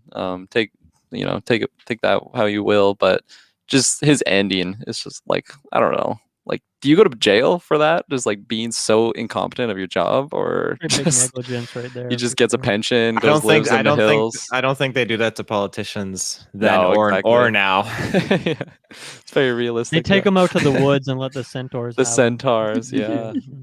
They're the judge, jury, and executioners. Shoutouts to the centaurs coming back. You guys mentioned that obviously. Previously, I had forgot about it, but fun They to see were those. like, that was crazy because she started like force choking that one Oh, centaur, yeah. which was not what you do when there's an army upon you with bows and arrows and they're coming down on you. So this Yeah. would have been the book too when we would have got the centaur as a professor. Right. Do you think so? We would have gotten like our boy from the first one back. Yeah. I forget his name. Okay. And she Fred. probably would have Franz? wanted to get rid of him or something, right? Yeah. Yeah, because it was after Trelawney gets fired, right? Is when it Oh, Yeah. they bring him in as the replacement for. That seems weird. That No, I think Umbridge it's just like at- in that sequence that right? of her firing everyone. We probably get because he was probably already a professor, right? In the books. He's brought in on this one. Oh. that's wicked. That Umbridge. Maybe it happened before she became acting headmaster. Maybe she fell in love with him. Yeah, I find that hard to believe. But maybe. I don't There's think she can fall in love with anything. She's There's just no hoping- doubt she was totally all up and wanted to be with Cornelius Fudge, but Cornelius was clearly taken. So By yeah, whom? hired to teach divination while Trelawney was sacked by Wow. Umbridge. I don't want to sound like a profiler, but I would have just assumed that it was like magical beasts would be his class. But that's just me profiling, I guess. That's Hagrid's class, I believe. No, there'd be a conflict of interest there as a real bias. So I have to put him in. Yeah. Today we're gonna be working with centaurs, and Yeah. So next semester They're the too, greatest with centaurs. creatures objectively in the entire wizarding world. They are. Some say they're the master race. Well, at that point, she wasn't the headmaster yet, right? Yeah, she was Yeah, just it's true. So whatever she was. But you think, yeah, when she does become headmaster, that'd be like her first decree is let's get rid of this guy, send him back to the woods. Yeah. But instead, it was just to like empty out the Great Hall and just make it a giant Mhm. classroom Yeah. where she can. Ugh, what a terrible spell that thing is. Do they talk about like what specific spell that is that she uses to like just torture the kids, basically make them carve their own hands? That was just the quill that they were using. yeah, it's a quill. Like she would have to do something to it. You can't just buy that at Walmart. You get it at the same store that the Weasleys were running in the next Wizard movie. Mart. Fucking Fred and George. They're making torture tools. I hope not. Speaking of Fred and George, actually, Jessica brought them up in the last movie. How we're getting hints of like just some mischief and shenanigans that they had on, and this one was just right from the get go. They're like Mhm. selling mysterious things to the students to get them out of they class. fucking just do a doozy on Filch with those love candies. Yeah. Oh my god, that's gross. I can't don't even wanna remember say that I one love- actually. That made me cringe. Which one was that? I don't even remember it. He thought it was like he was guarding the door for the room of requirement, and and he the got the pusses. chocolates, and yeah, Okay, he yeah. was popping on Umbridge. Yeah. They have the Poppin'. ear too, the eavesdropping. Yeah. What were you gonna say, Jessica? I love that these two 16-year-old boys cause so much havoc. She literally puts up a decree that says, what was it? No Weasley products Yeah. allowed. Yeah, Yeah. that's so baller. They don't even have like their own shop yet. It's just whatever they make. Yeah. Yeah. But I it's just funny think that it's- one's like there's no ambiguity to it. It's like, oh, okay, well, Yeah, that. there's that. I mean, it's just impressive though. You got to think like at 16 that they're causing that much havoc. They get their own like Yeah. legit degree from the ministry. yeah. And so did they probably get expelled for their whole trick with the fireworks in the classroom, hey? I like to imagine that Dumbledore just finds a way to kind of undo that. Doesn't know it's them. Looks yeah. the other way. It's definitely off screen if really, that does happen. I mean, because I can't remember the details of the next ones, but I kind of thought that maybe they did that because they had a comment about like how school wasn't for them. So I thought they were doing that to like knowing they would get expelled and kind of wanting to get expelled so that they go off and do their own thing. Maybe they start their business or something like that. Like they don't see any use for them to be at Hogwarts anymore. that was kind of the take I had, but I mean, I just don't remember what happens in the next movie. I'm sure. I also, yeah, I think this was also their senior year. So it's kind of Was it like their last year? I think so I took it as because it Are was. they a year or two older? I forget. At least a year, I would say. I think 2 At years. least a year. I think 2 I can years. agree with that for I want to say 2 years. because if it was 2 years, then the math checks out, I believe. Yeah. That's why I say 2 years because it makes the most sense math wise. Yeah. Which Mr. also Numbers. makes sense. Go in a blaze of glory. You would think like, come on, I want to get my diploma before making this. I mean, if you're starting your own 18. business, you're an entrepreneur. You don't That's need no true. diploma. But like at that point, why'd they wait until the last year? You know, like they should have been out there. Hogwarts is just fun. It is. Well, yeah, it is You can mess until with Filch. Umbridge is there. It's fun. Yeah. Yeah. There's So, just Jessica. yeah, it looks like they did not finish their last year of Hogwarts, Ooh. Mrs. Weasley is So- probably unimpressed with that. but it looks like it's looks like it might have been this year. Yeah. So, yeah. Well, we'll find out in the next one for sure. Another loose end that I was curious about. So there's this kind of storyline Taylor alluded to with some romance between Harry and Cho, and that's going well, and then it's not going well when she spills the beans, and then we hear it was truth serum that did it, and then there's no scene after that, and I was kind of bummed out by that. I would have liked a scene where obviously Harry becomes aware that she was under truth serum, and I don't know if she knew or didn't know that she was under truth serum, and that's how she revealed. And if she was, why wouldn't she have told him? Not sure, but assuming she didn't know, I would have liked one more scene at the end where they made up or just talked about it or something. It seems like that just ended without any resolution there. Yeah, no, I actually laughed like out loud when Harry just like walks by her and just like looks at her and just so disgusted. I thought that was just such a cringy scene. It was so funny. And my theory on why we didn't get that is because I feel like this entire relationship just dissolves after this movie. I don't think they really have any romance because Ginny kind of comes in. Mhm. And like maybe that's just why, like if you're the movie maker, like they knew they're gonna go that route, so maybe they're just like, maybe there's a good way to just end Cho. But Isn't that like, I don't know, don't you want like a some sort of resolution with that relationship? Like at least they can say like they can make up and not get back together. They can 100%. No, 100%. Yeah, no, I wonder just if found they it filmed it and hilarious. it just like got cut from the movie because there's so Maybe. much going on in the ending anyway. I found it so hilarious though, of like Harry knows Umbridge's methods. Like maybe she literally just tortured Cho like to the brink of death. Like maybe that's she why had I'm her own wondering if she Dementor didn't know in there. that she was Yeah. under truth serum. Because if Yeah. in which case maybe she's like, maybe she just feels like, oh, I was really pressured, and she feels bad about it Mhm. because she didn't realize that she didn't actually have a choice in the matter, and it was forced. And it's upon so her. weird that she wouldn't have mentioned that, in the in that little Yeah. hallway scene where Harry just locks eyes with her and storms off. I just found that hilarious. And then when they like have like the resolution of like, holy shit, it was the truth serum. It's just like Harry like looks at Ron and Hermione and they're like, well, what are you gonna do about it? This is it's just like the whole scene was just so funny to me. Yeah. Mhm. In the books, it isn't actually Cho. So, in her defense for the books, anyway, it's Okay, actually yeah, maybe the screenwriter took that for some drama and then is like, oh, I don't actually know how to finish that one off. I'm just gonna leave it and hope no one notices. Was it Hopefully Ginny in the GeekVerse books? doesn't come in 13 years later and correct me on that one. It all started in the Chamber of Secrets, man. That's where that's where the spark to the relationship started. Everyone it was starts there. Cho's best friend says something, and it was by choice, not by truth And, serum. and was Cho's Whoa. best friend part of the army, or did I don't- Cho like say it to her and then her friend? Yeah, I think Cho told her, Right. and then her friend told her parent or something who forced Oh. her to say something. That's way more See- convoluted than just Cho doing it. Harry's first mistake was he should have had all the students who signed their name on the list actually sign and do the unbreakable vow, so that if they break it, they die. Just give them an Okay, 'cause NDA, that- Keep it simple. I feel like you're just killing off Hogwarts students that accidentally mention it.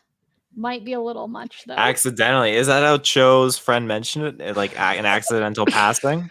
Hell nah. Well, I mean, She's just trying to get popular. in this movie, your way would have killed her because Cho No, didn't willingly. would that debunk it? Like if you do an unbreakable vow to keep a secret, but then you are forced a potion to spill the beans, would that kill you, or would the spell realize that you've been had? Pull the fast one. I mean, in theory, you're still breaking the vow of not saying anything by saying something. Damn, that was really shitty. That sucks. It's a good try, though. But Yeah. I mean, I don't think that Dolores really would have cared if all of a sudden a student like dropped dead on her doorstep. You know. Hell no. No, she put She's up a probably got decree. chute where she puts the bodies down. I really to transition this a little bit. I really love the Dumbledore's army. Just that whole storyline. I think it's great character development for a lot of characters. Like some side characters feel like they get a little bit more. Go ahead, Kirklin. Why do they have to sign up? I never understood that. Like, why do they have a piece of paper? Like, they're all together from that shack. It just seems so unnecessary. Commit. I guess just have a They paper don't trail, wanna put especially since pressure they're on trying to people. be like a security, like a secret society thing, and then of course they find the paper that says Dumbledore's army with all the members. I think it was supposed to be like a. So you're less likely to say something if there's physical proof that you were involved. Mm. Oh, okay. Yeah. I like that explanation. There you go. It's the I same will reason. Oh, go Say, ahead. go ahead. Dude. No, you go. I was gonna Mine's make a a joke. tangent. I was gonna make a joke. Go ahead. I want to hear the joke. I want to hear the joke. I was gonna say Pretty that's why we all signed our names on our GeekVerse paper when we formed the podcast. Of course. That's And then we did true. a blood pact. Yeah. What I was gonna say is I had I hope I rented. I hope I didn't buy the game, but the Harry Potter Order of the Phoenix game, and it was one of the worst games. Of course, like movie games in that era were not good, but I distinctly remember this sequence of the game, and because I probably didn't get much further, but you like we're in the room of requirements. You play as Harry, of course, and you have like the 20 names, and you literally there's a quest. You just have to go and find each person. So you just walk through the castle, finding each one, and maybe it sounds a little fun on paper, but it's very. Maybe you have the Marauders map, and maybe that's probably how you find them. But I just remember that being awful. It's just a lot of walking. It's like you just want to do some spells and fun stuff, but you can't because you just have to walk around the castle for hours, It's finding terrible. and checking people off this map. And a lot of them are like, random characters that you don't actually know anything about. So shout outs to that game.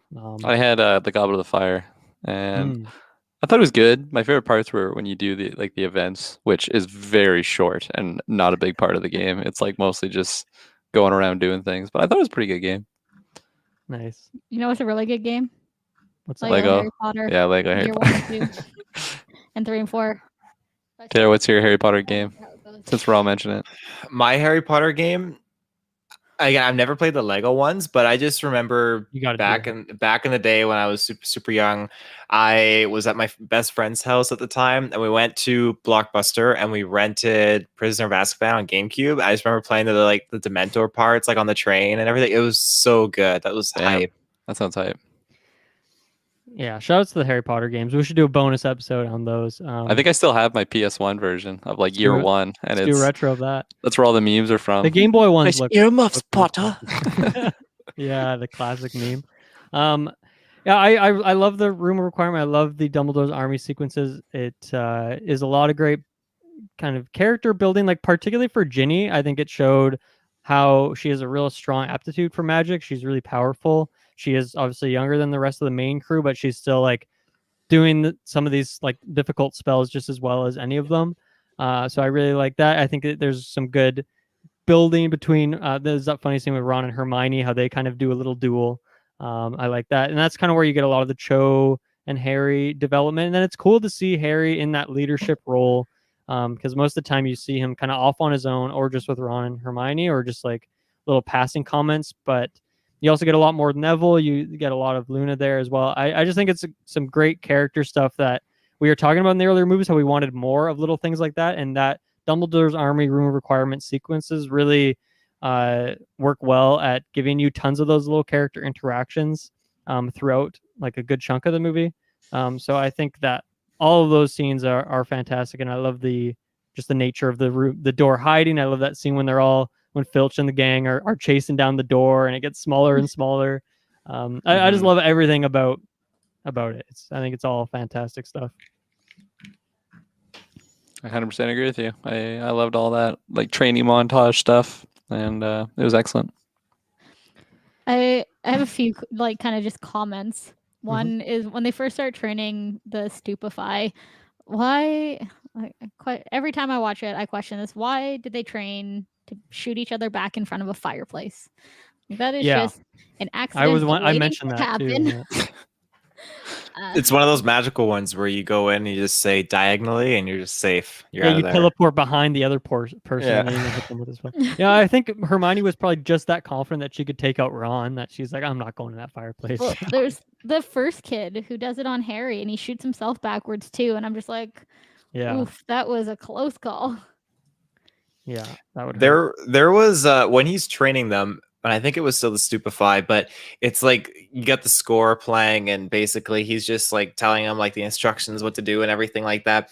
There's one quick scene where he's walking in front of the students that are like facing each other. He grabs the student's hand that has the wand and he shakes the hand, forcing the student to produce a spell out of it, and it knocks the opposite student back. And I just thought, Harry's such a fucking dick, because the other student clearly wasn't prepared for Harry to grab this other student's arm, shake it, and conjure a spell. Like it's so quick, but it's so like. I mean, that's what sexual activities with men are like. Heyo. Yeah, it is. I can speak. I've never had sexual activity with a man, so I wouldn't know. Liar. I was there. I was there with you. Never touched your penis. I'll ask and confirm. I'll ask and confirm. Aye, my friends. Harry Potter in the Room of Requirement. As far as it goes, like getting blasted in the fireplace, I feel like it's a room of requirement, so a magical barrier would just appear and protect them. If not, then that's very flawed. So, a few other more comments while we're talking about the good old room of requirements. Another kind of book difference is Dobby is actually the one that shares the room of requirement with Harry. Dobby is progressively saving like the saving grace for all of these plot lines in the books, but he's clearly not in the movies. Yeah, he just doesn't exist in the movies, and it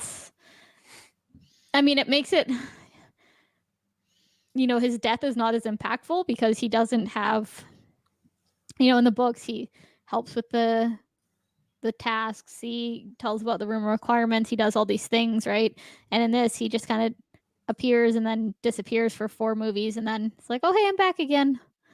So how's the House Elf Rebellion going in this movie or in this book? Like, what's going on there? Did they just give up? Oh, with Spew? I don't remember off the top of my head. It's probably just a one book storyline, I would imagine.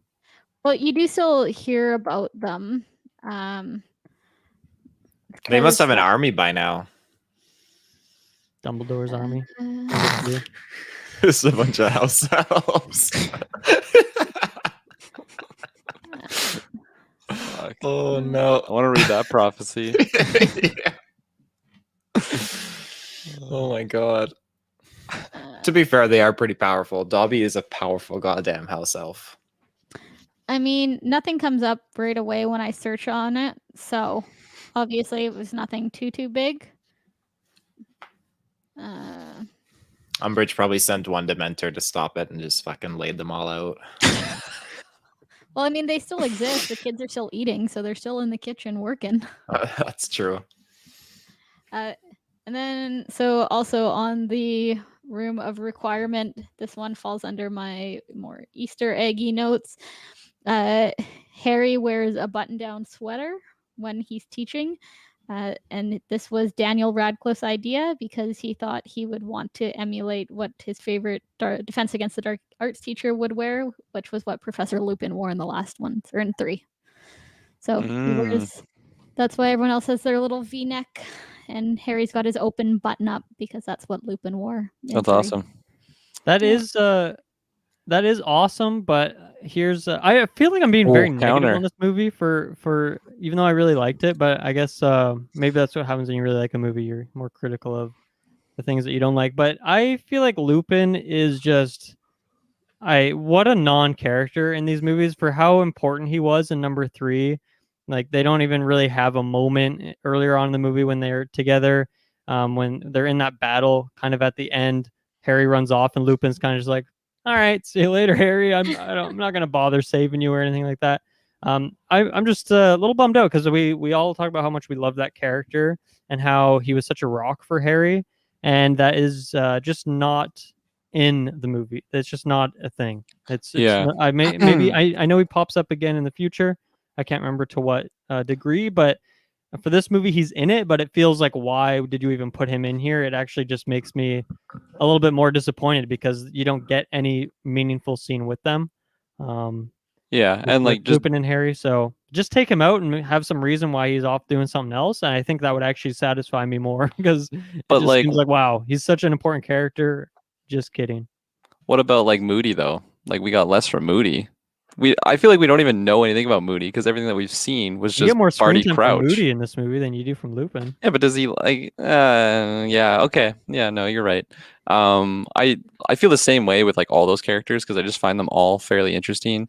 Even with like Tonks, like I want to know more about her. I feel like we just get no info on all these characters, and that's just the limitation of it being a movie, not a novel, because we can't really understand. Yeah.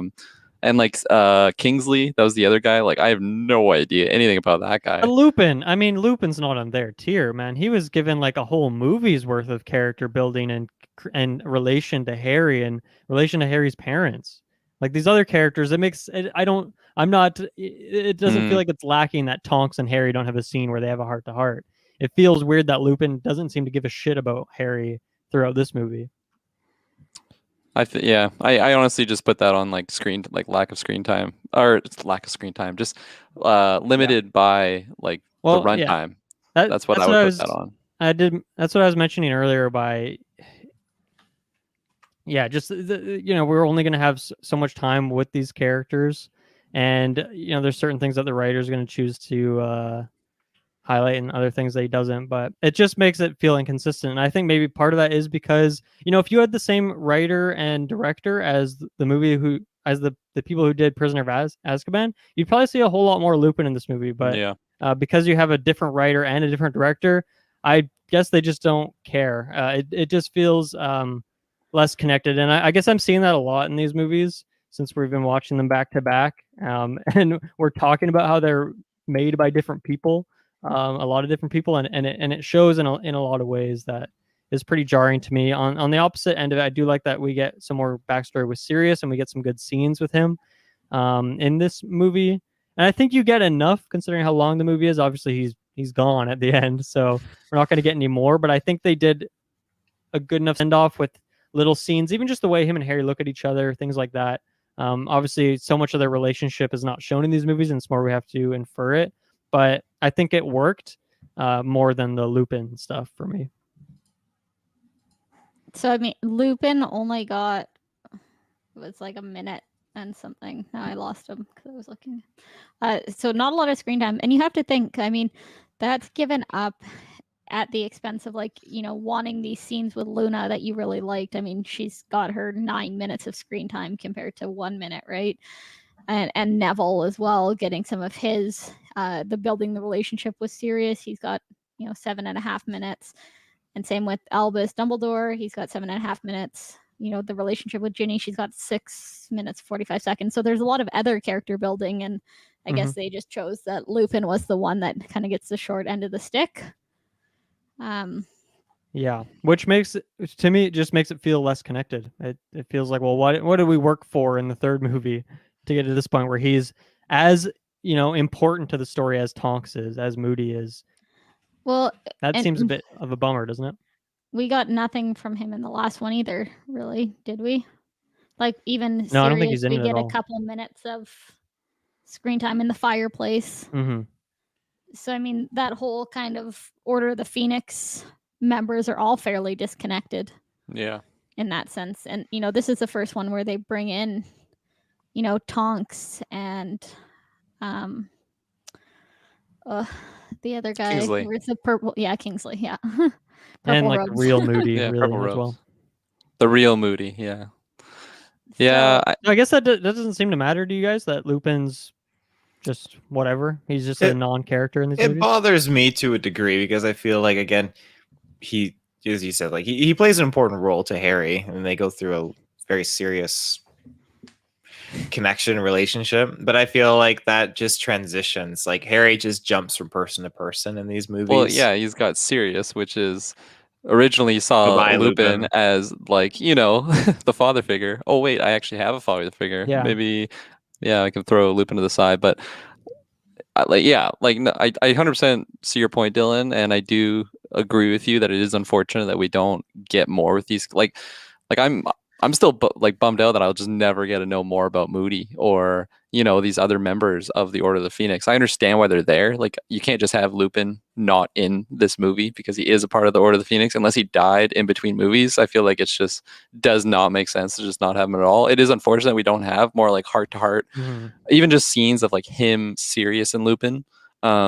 Because like when they were all on screen talking together in Prisoner of Azkaban, we were kind of laughing about that scene, how like extreme they were and like very sus they were.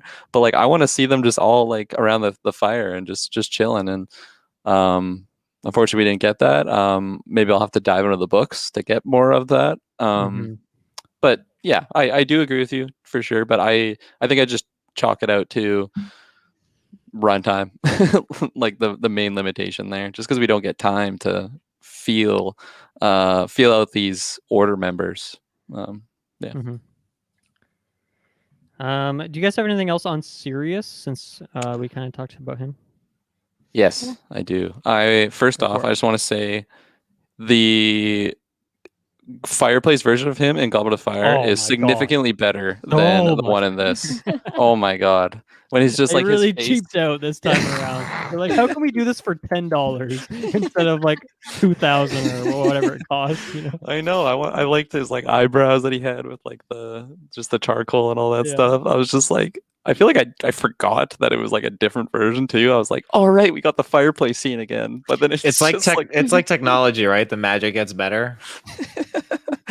It reminded me of like Wizard of Oz, like the 18. giant like magician on the green screen there. But yeah, I love Sirius in this.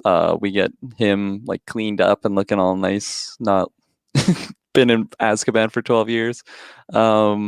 He's just such like a comforting like guy on screen. I found like every time that he was with Harry, even if they're talking about like serious things, it just seemed like things were gonna be okay.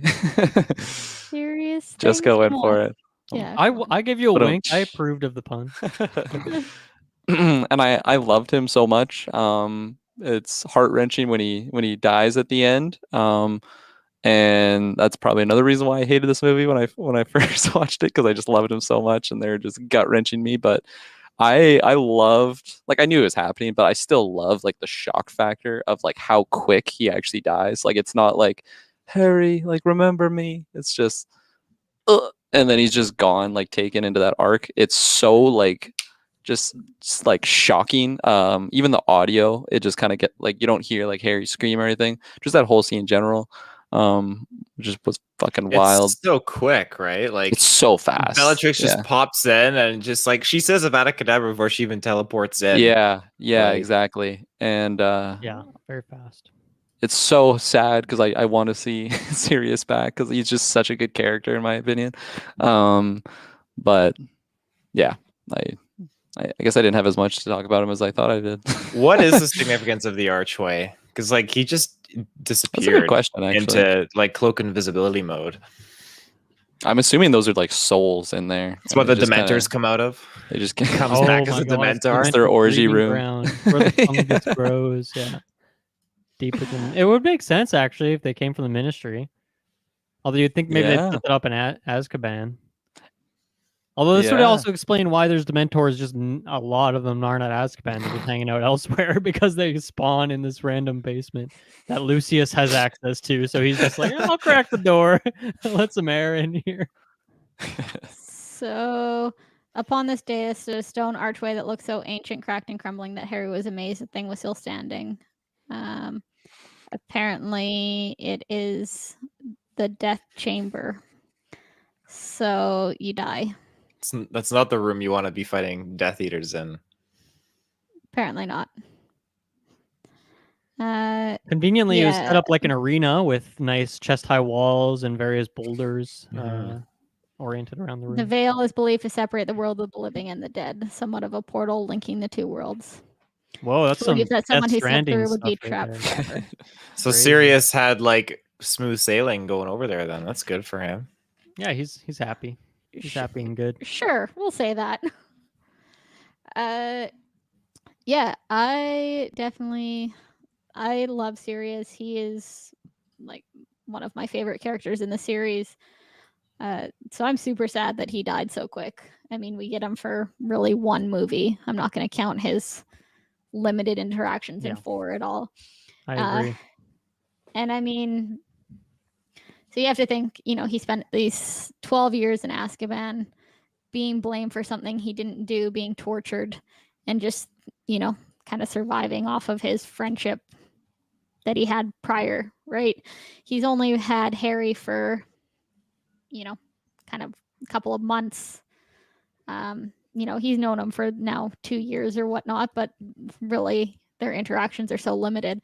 So when they are fighting side by side and he says, for Harry to leave and he doesn't, and so they are both standing there fighting Lucius, and then Harry does a spell and it hits him and Sirius goes, "Good one, James."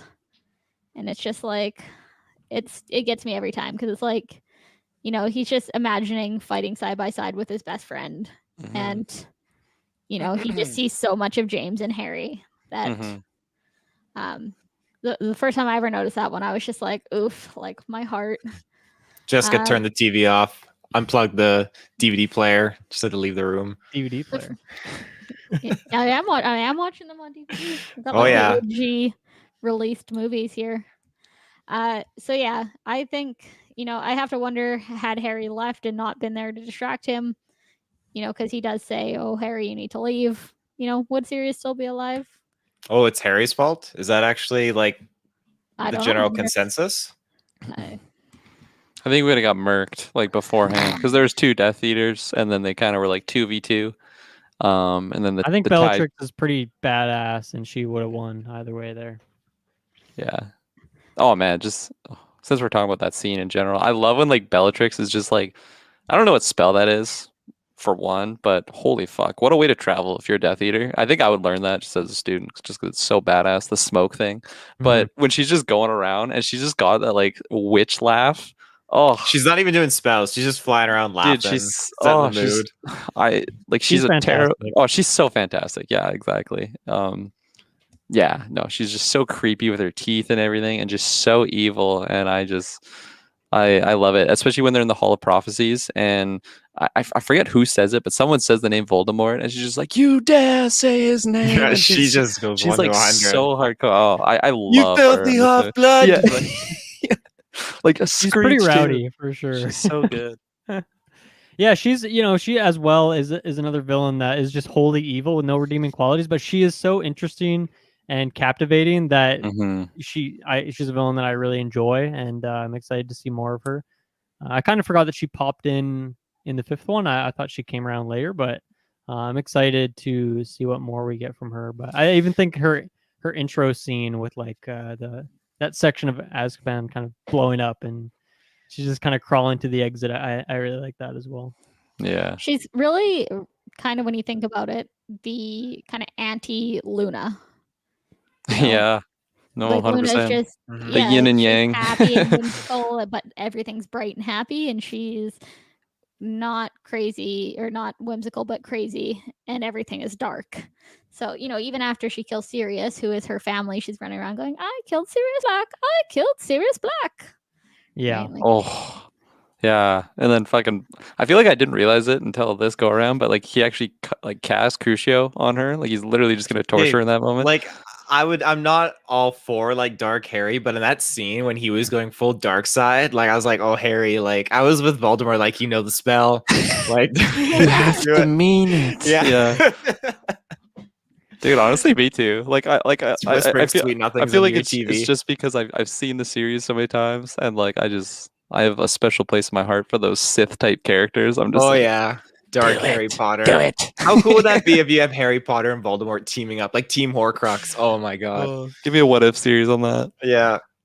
I do think that to me this is the most I've really been drawn to Harry's character throughout these. Like it's funny how much of these retros I feel like we're not talking about Harry so much just because Mhm. he's almost just like that. He's like that foundation that everything is like built upon, and we kind of usually talk about the ancillary things around him.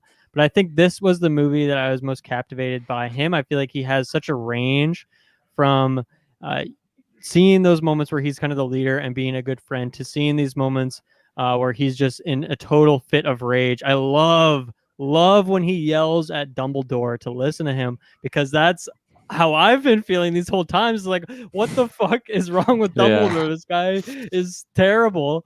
And I really like that he stood up for himself there, even if it's like him standing up for himself, but also that part of him that is Voldemort. He shows a lot of vulnerability in this movie as well. I feel like he just has so much going on, and obviously we see the emotional impact of him with Cedric. We see at the end, we don't see much of the aftermath, but the impact of Sirius dying. I think that this is Harry's movie for sure. Obviously, all of it is. It's named after him, and he, is the primary character. Everything follows him, but it felt to me like he had the most like he was the most interesting character in this movie. Like I love Luna, but I for the first time really felt like, man, I'm really in love with Harry. What a great character he is, and he's always been that way. But I think also maybe the acting is getting better and better with each movie. He's getting more ingrained with who this character is.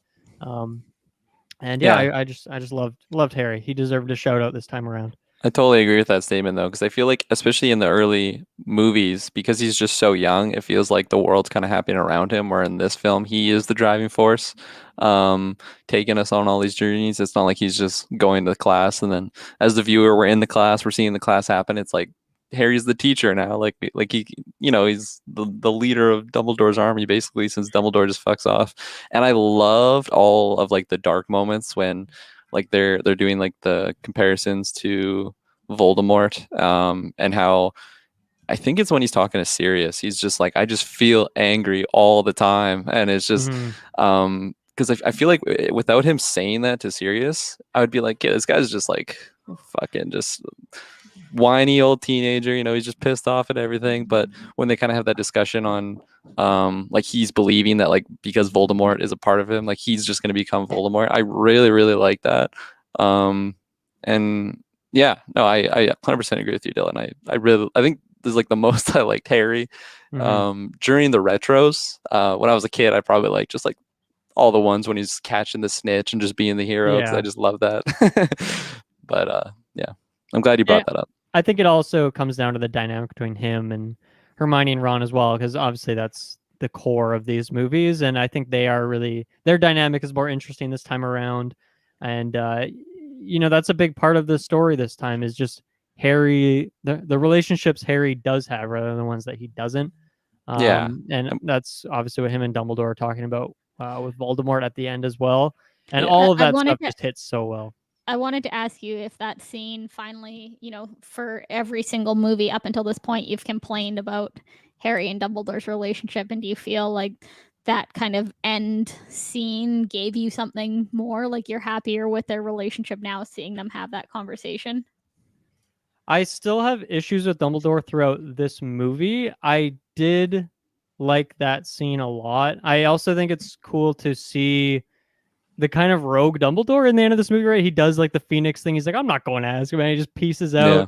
I love just the imagery of him putting Voldemort in that giant orb of water and kind of dude, that doing, whole melding fight it. scene. The whole fight scene was so that good. whole fight scene's amazing with the giant Yeah. fire serpent too.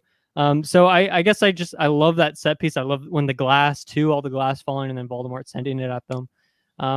I do still have a lot of issues with the character and its consistency and mostly down to one line he says in this movie, which is him and Harry are talking about like why Dumbledore didn't tell him this stuff sooner, and Dumbledore's like, well, I thought if I told you it would just worry you and that would bring it out sooner. And I thought that was such a shit excuse, and maybe he's just saying that, maybe that's not what he actually feels. That really puzzled me. So I still have a lot of issues with Dumbledore, but that scene is just so well done that it's hard Is to that what you complain. would have said if you're in Harry's shoes? If Dumbledore's like thought it would help, you'd be like, "That's such a shit excuse, Dumbledore." Just say it Well, to his face. Just walks away. Yeah. What did you Fuck guys think of that line that he thought that if he told Harry about it, that it would make it worse and Weak bring sauce. it on? He's got no justification. Like, is Weak that sauce. really? Does Dumbledore really? Like, cause he's like just like fudge at that point. Then he's just like brushing it under the Mhm. rug. It's like that's not gonna like Dumbledore should be smart enough to know that that's not correct. And I don't Go know. I ahead, go mean, in my own personal life, dealing with a 14-year-old right now, so 15 is what Harry's supposed to be. If I were to come up and be like, yo, you're going to have to die or Voldemort's going to have to die. So just so you know, I mean, it's kind of a lot to throw on the plate of a there is, but you teenager, don't have to. preteen. You don't have to be like at that blunt with it. Like obviously he's helping. Like I think Snape helping Harry, learn that anti-mind tricks thing. That was definitely Dumbledore telling him to do that, right? So he's doing it in other ways already. But I don't know. It doesn't really work. I feel like when there's this much on the line, you do something more than just leave it. And obviously he leaves it and shit goes really wrong. And I mean, I don't even understand how Dumbledore knew what was going on, knew how to teleport there at the exact right Oh, time. he knows. He knows these things. Yeah. I think The wizard is never early, nor is he late. The He only arrives precisely thing- when he needs to. Nice. The only thing I could give him credit for is the fact that he didn't want the Ministry to hone it. The Ministry was already on him. They were on Dumbledore out the yin yang. So I guess he didn't want them on Harry as much. And after the attack from the Dementors, it probably showed like, okay, like they're definitely fixated on him. So I need to pull them off of Harry and keep them on me. Yeah. Where do you think like he went? Like, is he searching for the Horcruxes at this point? Like, if we get from his perspective, or is he just like chilling on a porch, He went to Hogsmeade, shrieking track, just chilled out there. smashing some butterbeer? Yeah. Yeah. That scene though, I mean, you touched upon it, Dylan, when he leaves and he just straight up tells Umbridge, like, I don't think I'll be going to Azkaban, and he just teleports, and that wizard's Yeah. like, oh, Dumbledore's got style, like, so good. That scene tied in with like the end battle scene. Kind of side note on the battle scene, was there music? I don't think there was music in that entire like scene. No, it was just like the effects. Oh yeah, no, it was that And scene. that scene, chef's kiss. instant chef's kiss. Like their powers, getting to see Dumbledore in full action, and then Yeah. finally like getting to. We know Voldemort is a serious threat, but he's always just like that looming, powerful in the background figure. To see him, not in his prime yet, but to see what he's capable of going toe to toe with Dude, that Dumbledore. breath attack with the fire. I'm like, fuck, I would be a Death Eater if I could learn how to do that. That looked badass. Kirklin sold. But just in regards to Dumbledore, when like scenes like him escape with the Phoenix or the battle with Voldemort, that's where I really think about like the total shift in like the portrayal of Dumbledore between the two different actors. Because it's just tough for me to picture him like doing these like really intense battles. I mean, like he was fairly old, in the first movie. It's just I feel like it fits to have a younger. Obviously, they would have completely done it differly. I feel like he would I have don't been propped up on And that like a would've been stick, like interesting a to see, scarecrow, though. like just rolled out, propped up. Like he wasn't very agile at all. You're right. Yeah, it's pretty rigid. But like even in the scene when oh no, I forgot her name again. When she's getting kicked out of the school, and then Dumbledore comes in and like saves the day. Trelawney. Thank you, Trelawney, right, with a T. Yeah. So when he's saving the day, like even when he's like walking away, he's like, "Don't you have classes to get to?" And like that, as well as the classic from the last movie, "Did you put your name in the Goblet of Fire?" Like those, like this Dumbledore just seems so like he almost feels like sassy in a sense, which is so different from the other Dumbledore that we had the first version. I mean, we already talked about both of them before, but it just these scenes really made me think about the two different Dumbledores. And At this Yeah. point, I feel so distant from the other one. that Right. Yeah. I'm kind of, I don't know. I'm still getting used to it, but I am used to it. It's like that weird in between. I think the other, like even that at the trial, the way Dumbledore comes in and he's chewing up the scenery, I just can't picture the other Dumbledore Well, doing that scene. And was also, that- why can Dumbledore just waltz in there and just like walk around the room and just I love interrupt it. the judge? Like he just has so much power. Yeah. I felt like, what's going on here? Why are they letting him do this? No, I love it. He's just flexing what he's got, and I love that. Sorry, I love that line too when he's like, "Oh, Dumbledore, you got our notice that the hearing was changed." He's like, "No, I actually didn't. I just happened to get here 3 hours early." By a happy mistake. Yeah, Yeah. happy. I really like Dumbledore in this movie.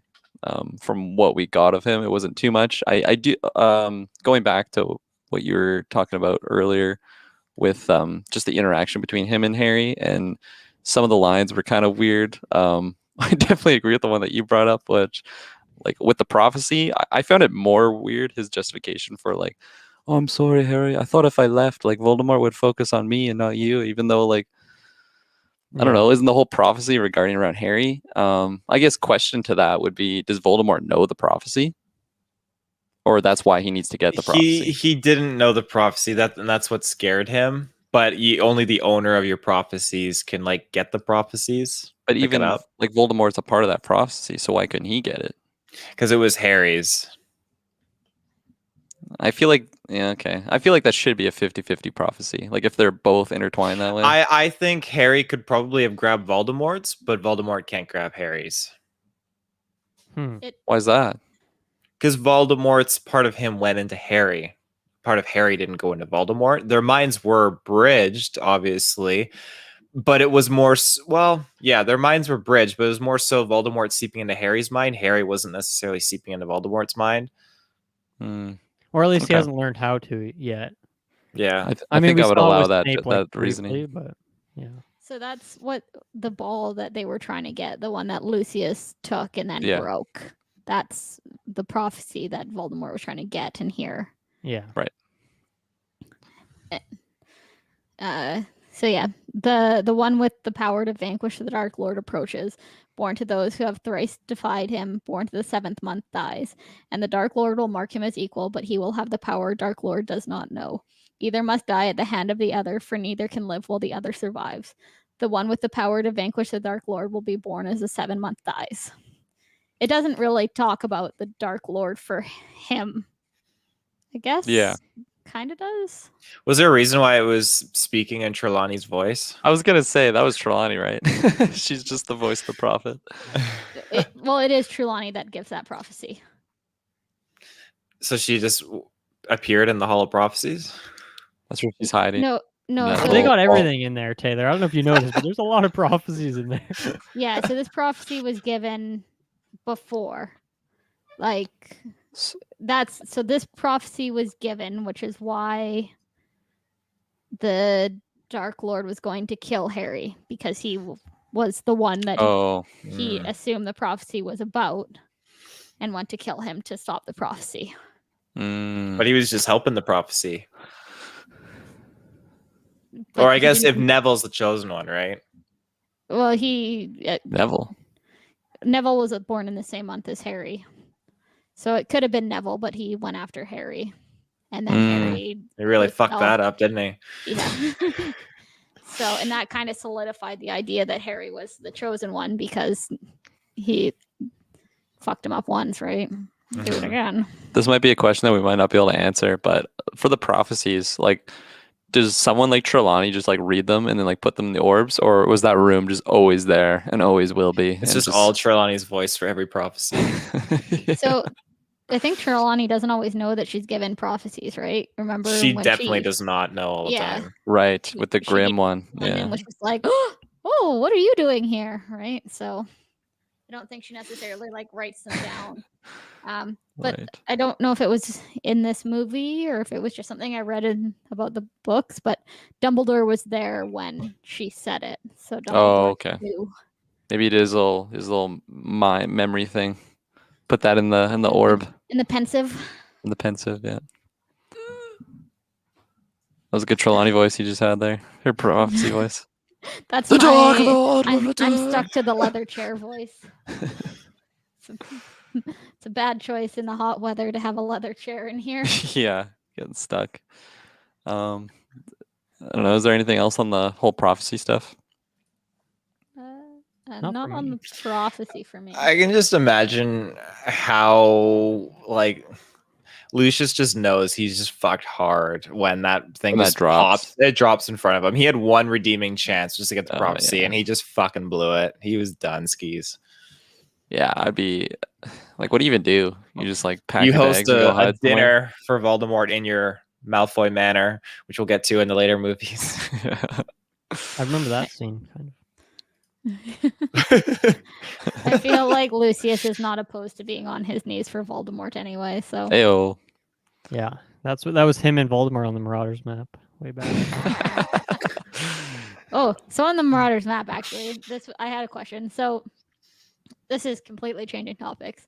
So when they are doing the training with Harry, there's one point, where Harry fires it back at him and looks at Snape's evil memories. And in that part, James goes, Moony, Padfoot, come here. And then later on, when Harry's getting quizzed by not Dumbledore, by Umbridge, he goes, Padfoot is at the place where they're kept. Mhm. So, I mean, Snape knows these people's names. He knows who Padfoot and Moony are. So how come when he had the Marauders map in the third one and it says Moony, Wormtail, Padfoot, and Prong, he's just like, I know who these fucks are. Like, I feel like at that point he would have had some recollection and Right. That's a good point. Some inconsistencies. I mean, Yeah. there is this kind of thing that's revealed later, right? That Snape is kind of always looking out for Harry in some way. Maybe he just wanted him to have it, but he's just being a hard ass. But that is Maybe. a good point. That probably, honestly, is just something they overlooked and didn't think about. And, continuity error just bothered me. well, that's what a happens little when you bit. have all these writers and directors who just randomly end up doing these projects. What does James say again in that vision? He's like, he wants to see me like pull down Snippy's trousers. Is that what he says? You're the quote Literally. guy, man. You got to know. I can't remember. Check your notes. I You just got feel your- like I just feel like Harry would just realize that his dad is kind of an asshole. Well, he does, doesn't he? I mean, he's a bully for sure. But he He's didn't like, "Damn, apologize. My to dad was Snape." so cool. Yeah. I wish I was just like him. I don't think it's tell really me he was Harry. Quidditch captain too. I don't think it's Harry's responsibility to apologize. I mean, he could be there for him, but Sins of his father. yeah. I do like that. This is one of my last notes. Is I do like that we get a little bit more backstory on Snape. I mentioned it earlier, but I really like that he continues to help training Harry in the mind magic thing, even after Umbridge has kind of buttoned down on everything. I like that they're probably kind of doing that in hiding as well. So I like that from him. I think that's good development there. He's not in it much, but I feel like he has a little bit more dynamic nature to him rather than being kind of just the mysterious guy who seems like an asshole all the time. So shout outs to him. I mean, it kind of starts to build that whole double agent thing, Yeah. that we end up getting. Mm-hmm. But it's nice And to see him and Harry have some more relationship. Yeah. Not just being hit in the back of the head. Mm-hmm. I'm just going to, because I keep thinking about it, and for the people that are watching the feed via video, Kirklin, it's gotten like super ominous because you have no lights on behind you, and just the later we go to cast, the darker it gets. Dementors are coming. Yeah. He looks It's like getting he's in cold the here. hall of prophecies. I want Yeah, to see we some started- like Death Eaters start. Yeah, I'm walking over closer. here, the Order of the Phoenix, and you're the Death Eaters over there. We're gonna battle each We other. started, your room was definitely the Philosopher's Stone, and now you're definitely in Half-Blood Prince here. Yeah, Changing exactly. directors for your natural webcam. lighting. Yeah. I swear I had lights on too. Hold on, let me. I'm sure you guys have more stuff. My last note, and I don't think we need to get into this, but Hagrid, we see Hagrid's brother in this movie, better. half brother in this movie. Yeah. And, so I guess Hagrid, well, we've kind of always known that he's a half. giant, and don't think I want to know the logistics on that so much. I'm guessing it's So his was mom's the mother. giant, right? I mean, she's got to be, right? Or else Yeah. I feel like, unless she died during childbirth, which is also possible when a giant baby grew inside of her. It's like a husky and a chihuahua scenario. Oh, okay. Yeah. I mean, There you go. I don't feel like that situation makes me feel any better. Yeah. So I don't know. I don't think I want to think about that one too much, to be honest. Yeah, But there's Yeah, that. so the mum was the giant. Right. There you go. So That makes sense. what was the plot Doesn't make sense. reason for it? Because they never go back to this character in the other movies. So I'm assuming the book had much not in, more like, relevance. He's not in like the battle for Hogwarts. I would assume that he'd like, be where Fighting he for the pops up. bad side. Just fighting everyone. He fights doesn't in really the seem like a battle, doesn't fighter. he? I don't remember seeing him in the battle. I just saw there were those ugly evil trolls in the battle. He does seem a little unnecessary, but I mean, I feel like Hagrid really takes a back seat in this one. I guess he also has the story reason that he's gone. He's not like at Hogwarts for a lot of it, so it makes sense. But Yeah, he's I guess afraid that to was get just in the something for sack. Hagrid to do. Was he had a half brother? He was partying with the giants. Yeah, Yeah, it was. too hard. I mean, in the books, yeah, there is like a search for him. Hagrid goes on with Max, the head mistress from Bobaxon, the giantess or whatever she is. Is she a half giant too? I don't remember. Yeah, it doesn't look like he has any other spots in movies. He has no screen time according to this counter, but I'm pretty sure that he does fight in the battle in at least the books, if I'm not mistaken. Any other topics? Is he you a guys got? squib or does he have magical abilities? He's a magical creature, right? Yeah, is he a giant? Can he give muggles pigtails like Hagrid? Oh, that pig tails like PIG and then a tail. I was Oh yeah, I thinking, was a little confused. I was thinking about hair. Yeah. My mind went hair as well. Oh man. We've been at this for a while, folks. Yeah, well, he's only he's a half breed or a half brother to Hagrid, so. Also, just another quick note, the Nymphadora Tonks thing, it's Rubius Hagrid and he goes by Hagrid and no one questioned that, so. I don't Okay. think he's offended though. Like if they call him Rubius, I don't think he'll like Don't kill call anyone. me there. Yeah, he's not acting like that. Like crushes I us, feel like dude. Dumbledore always calls him by his first name. He Maybe I'm definitely does. Yeah. At Even least with both Filch, names. he even drops Filch's first name. I forget what it is, wrong. but He's a first name kind of guy. Filch's first name. What is that? Uh, I thought it was just Mo. Mister. no, it's No, not. it's- He it calls starts him it in the with first name. Numbers. It's starts Argus. with an A. Argus, yeah. Argus, what is this? I can hear it. Nice impression of original you. Dumbledore. Thank you. So my last couple of things that I have is, I don't know why it bothers me so much, but it's something that has, and it still does this time when I watch it, is the owls. There's just no mention it in any other years. Like Fred and George never complain about it. Ron never mentions, it, or Hermione, the bookworm. Like it just feels like it's so out of nowhere. And then it's just never mentioned again. And what is this giant test that has really, like, I don't know, does it have any big bearing on your future forever? I'm like, maybe there's more to it in the books that I don't Well, remember, but Isn't that kind of what you're saying, that the ministry is trying to make them waste time and not learn useful things? So then so did they just maybe a- throw it in as like a way to, or have them study for this test that has content but it's not actually useful? Maybe that's what it was. maybe. Oh, the test. I thought you were talking about the actual owls. I'm like, what's wrong with the birds? Right, that stupid test. Unless because it would be weird if it was like a Triwizard thing where it happens at once every 100 years. You would think it would happen like so every student would take it, but Maybe it's like a small test every other year, but since what's her face is just trying to waste time. I look at it. It's probably like a midterm exam that you do in high school or something like that. Yeah. Nothing super, and definitely not Triwizard Cup tier. Owls are offered in most subjects a student takes in their first 5 years. It's just Well, what the fud? Why is this randomly the one that it takes up the entire importance of because schooling? it's the 5th year for these guys, for our crew, right?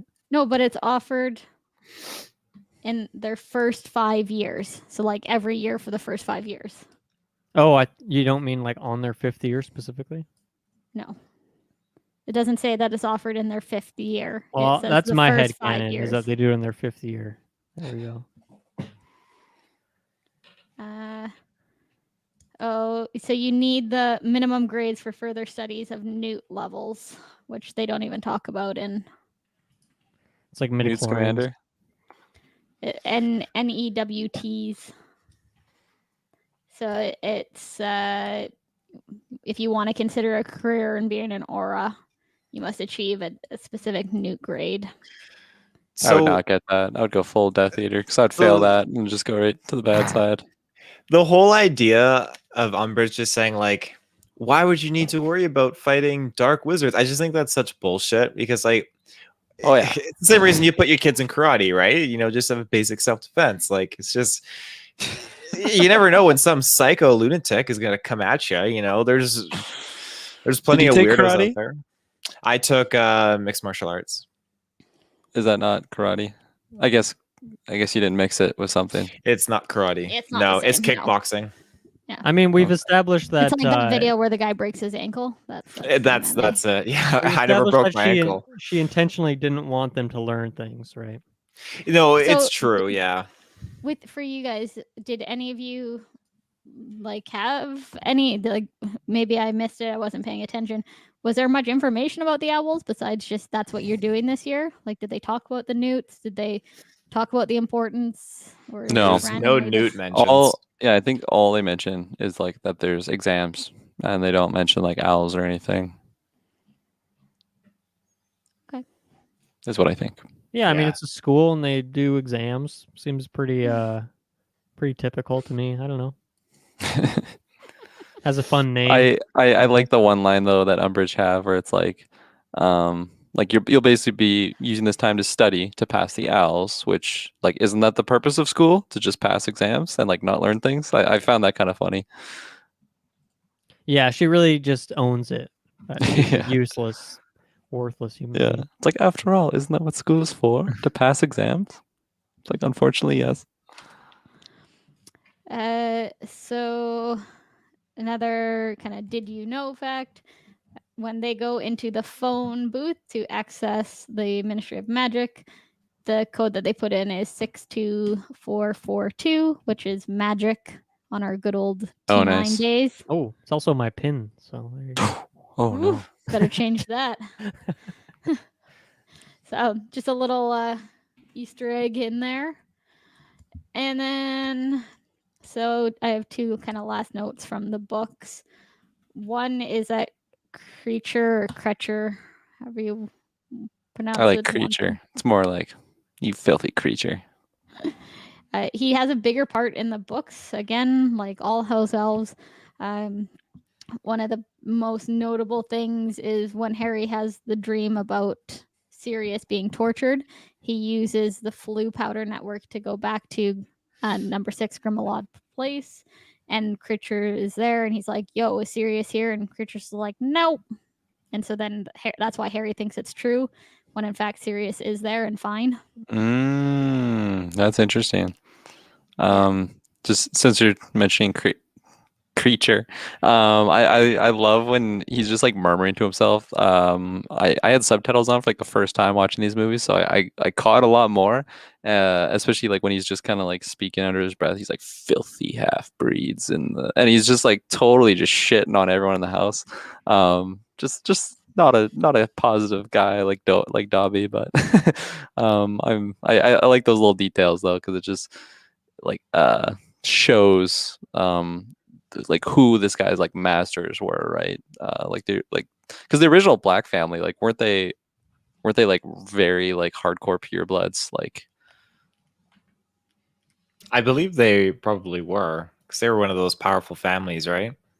yeah, The Black family. yeah, They're like inbreds. In the beginning, yes. yeah, That's where like the whole wall tapestry, and yeah. things like that. They're keeping track of the bloodlines. Mm-hmm. Got to keep track of those bloodlines. Gotta keep it in Fuck the yeah. family. I got mine right here. Uh,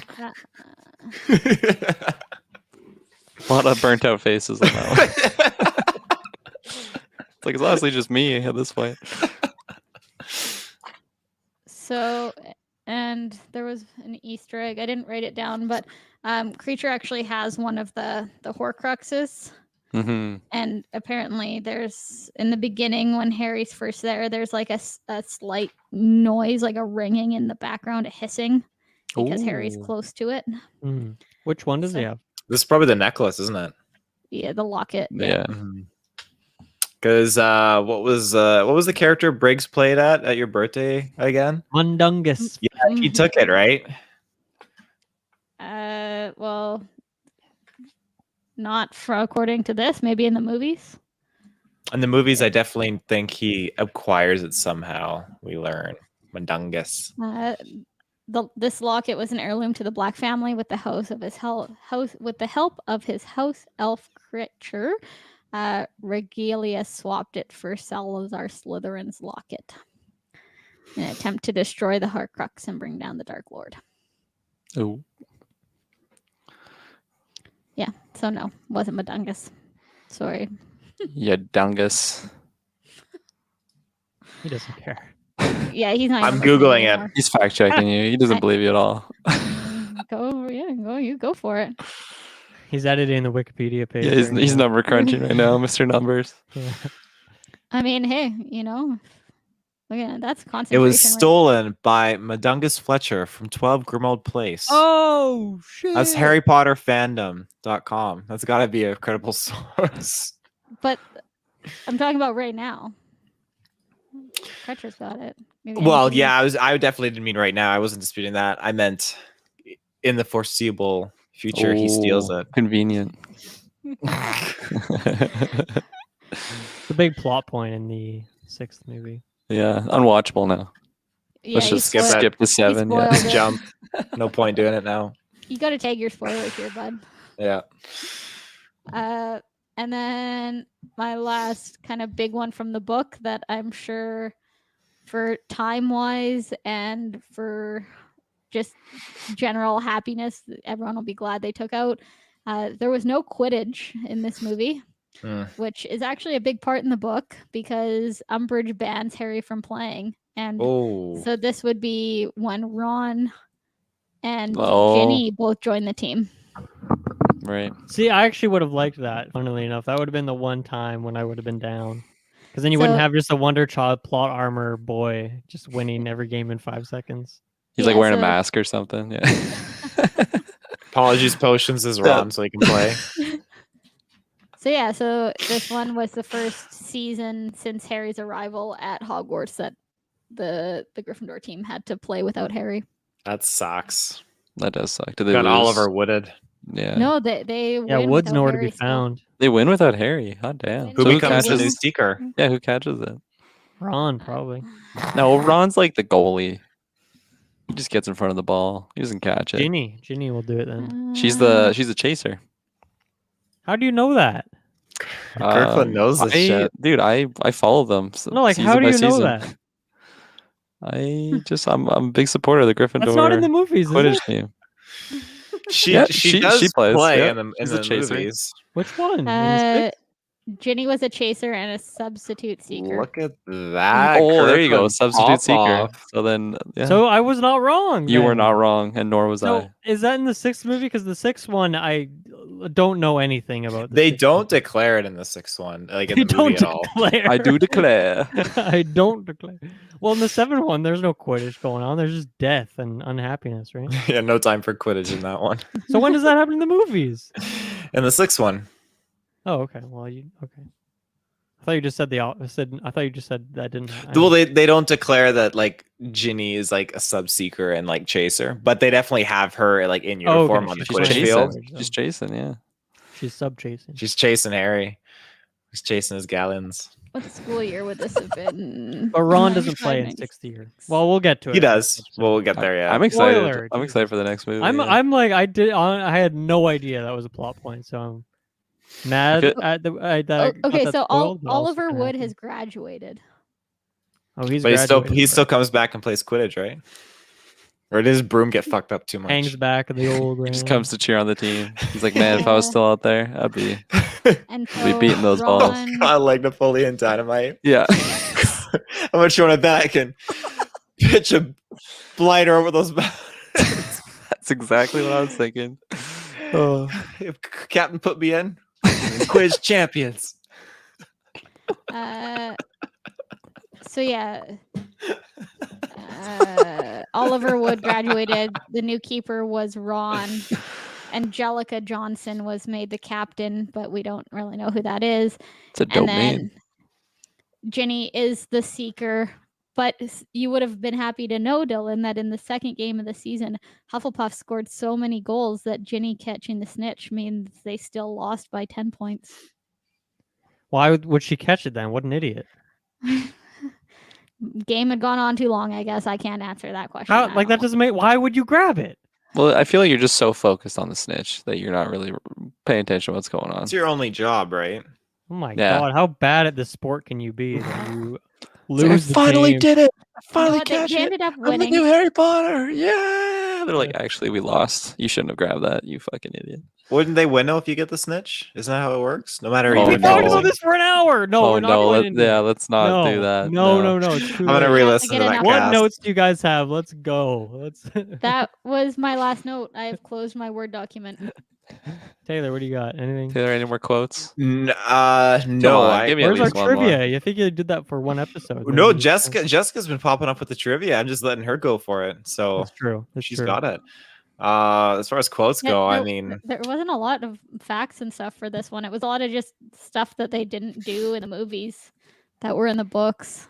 Right. So Which no one. That's just sad. it was Kirkland, you have really any sad. other?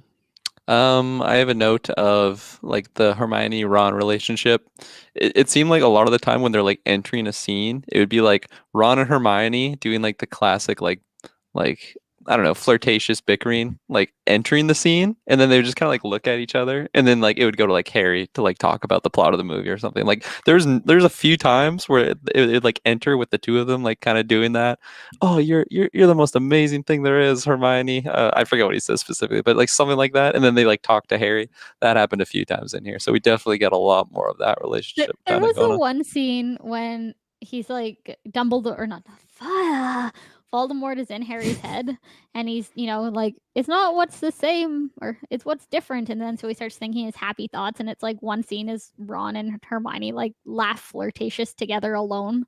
And I'm Mhm. just like, that's a really awkward thought to have Well, as your happy thought. He was there, there Harry. though. Yeah, he like was there. picture his friends having romantic scenes together. Well, that was when they're talking about Cho's mixed feelings, and then Hermione like lays it all out, and then I'm just gonna stop talking.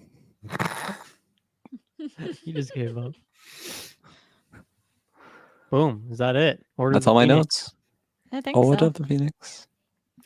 Yeah, it's funny. We always seem to come in at that 2.5 hour mark with these retros. Hell yes. Hell yes. We're sticking on time, same time as the movies. So, yes, at this We're rate, over. totally. 10 minutes over. Are we really 10 minutes over? the The time of live this on movie. StreamYards it says, oh, okay. Hmm. StreamYard says 228. My Audacity says 228. Well, yeah. If anyone else has anything else, I think that I have one more concludes- thing. Oh, what is it? Oh, should have said it. End it, Taylor. It's a nice shirt. Oh, that is a nice that shirt. artwork. Yeah, Harry's popping up. Is there anyone behind him, or is he just in the room of requirement? Probably Cho. Oh no, it's the Heyo. Hall of Prophecies. The Hall Is of it? Prophecies. It looks like he's just in his Gringotts bank, just counting his coins. Just count his just gallons. The prophecy. Oh, okay, yes. I thought those were just stacks of galleons. yeah. He That is a probably very does nice shirt. do I that really every like the once in a blue. while, just go there to hang out. I'm kind of surprised it's blue, actually. I feel like this was not the color I was expecting for this movie, but It's a We very get- blue movie. Luna's Phoenix introduction. be Yeah, red or something. Ravenclaw. it's very Yeah. Ravenclaw-esque, yes. Well, ladies and gentlemen, that concludes our Harry Potter Order of the Phoenix retrospective. As I mentioned at the beginning of the cast, all of the retros for the episodes are all on Patreon early, as will this one will be, and we will be dropping next week the Half-Blood Prince. So until Hell next yes. time, we all know what our thing. Kirklin's going in. Mischief Mischief managed. managed. Kirkland is ready to go in there. Dude, that was the best execution that we've had so far, I'd say. Hopefully we absolutely just It was up there. nail it by the last movie.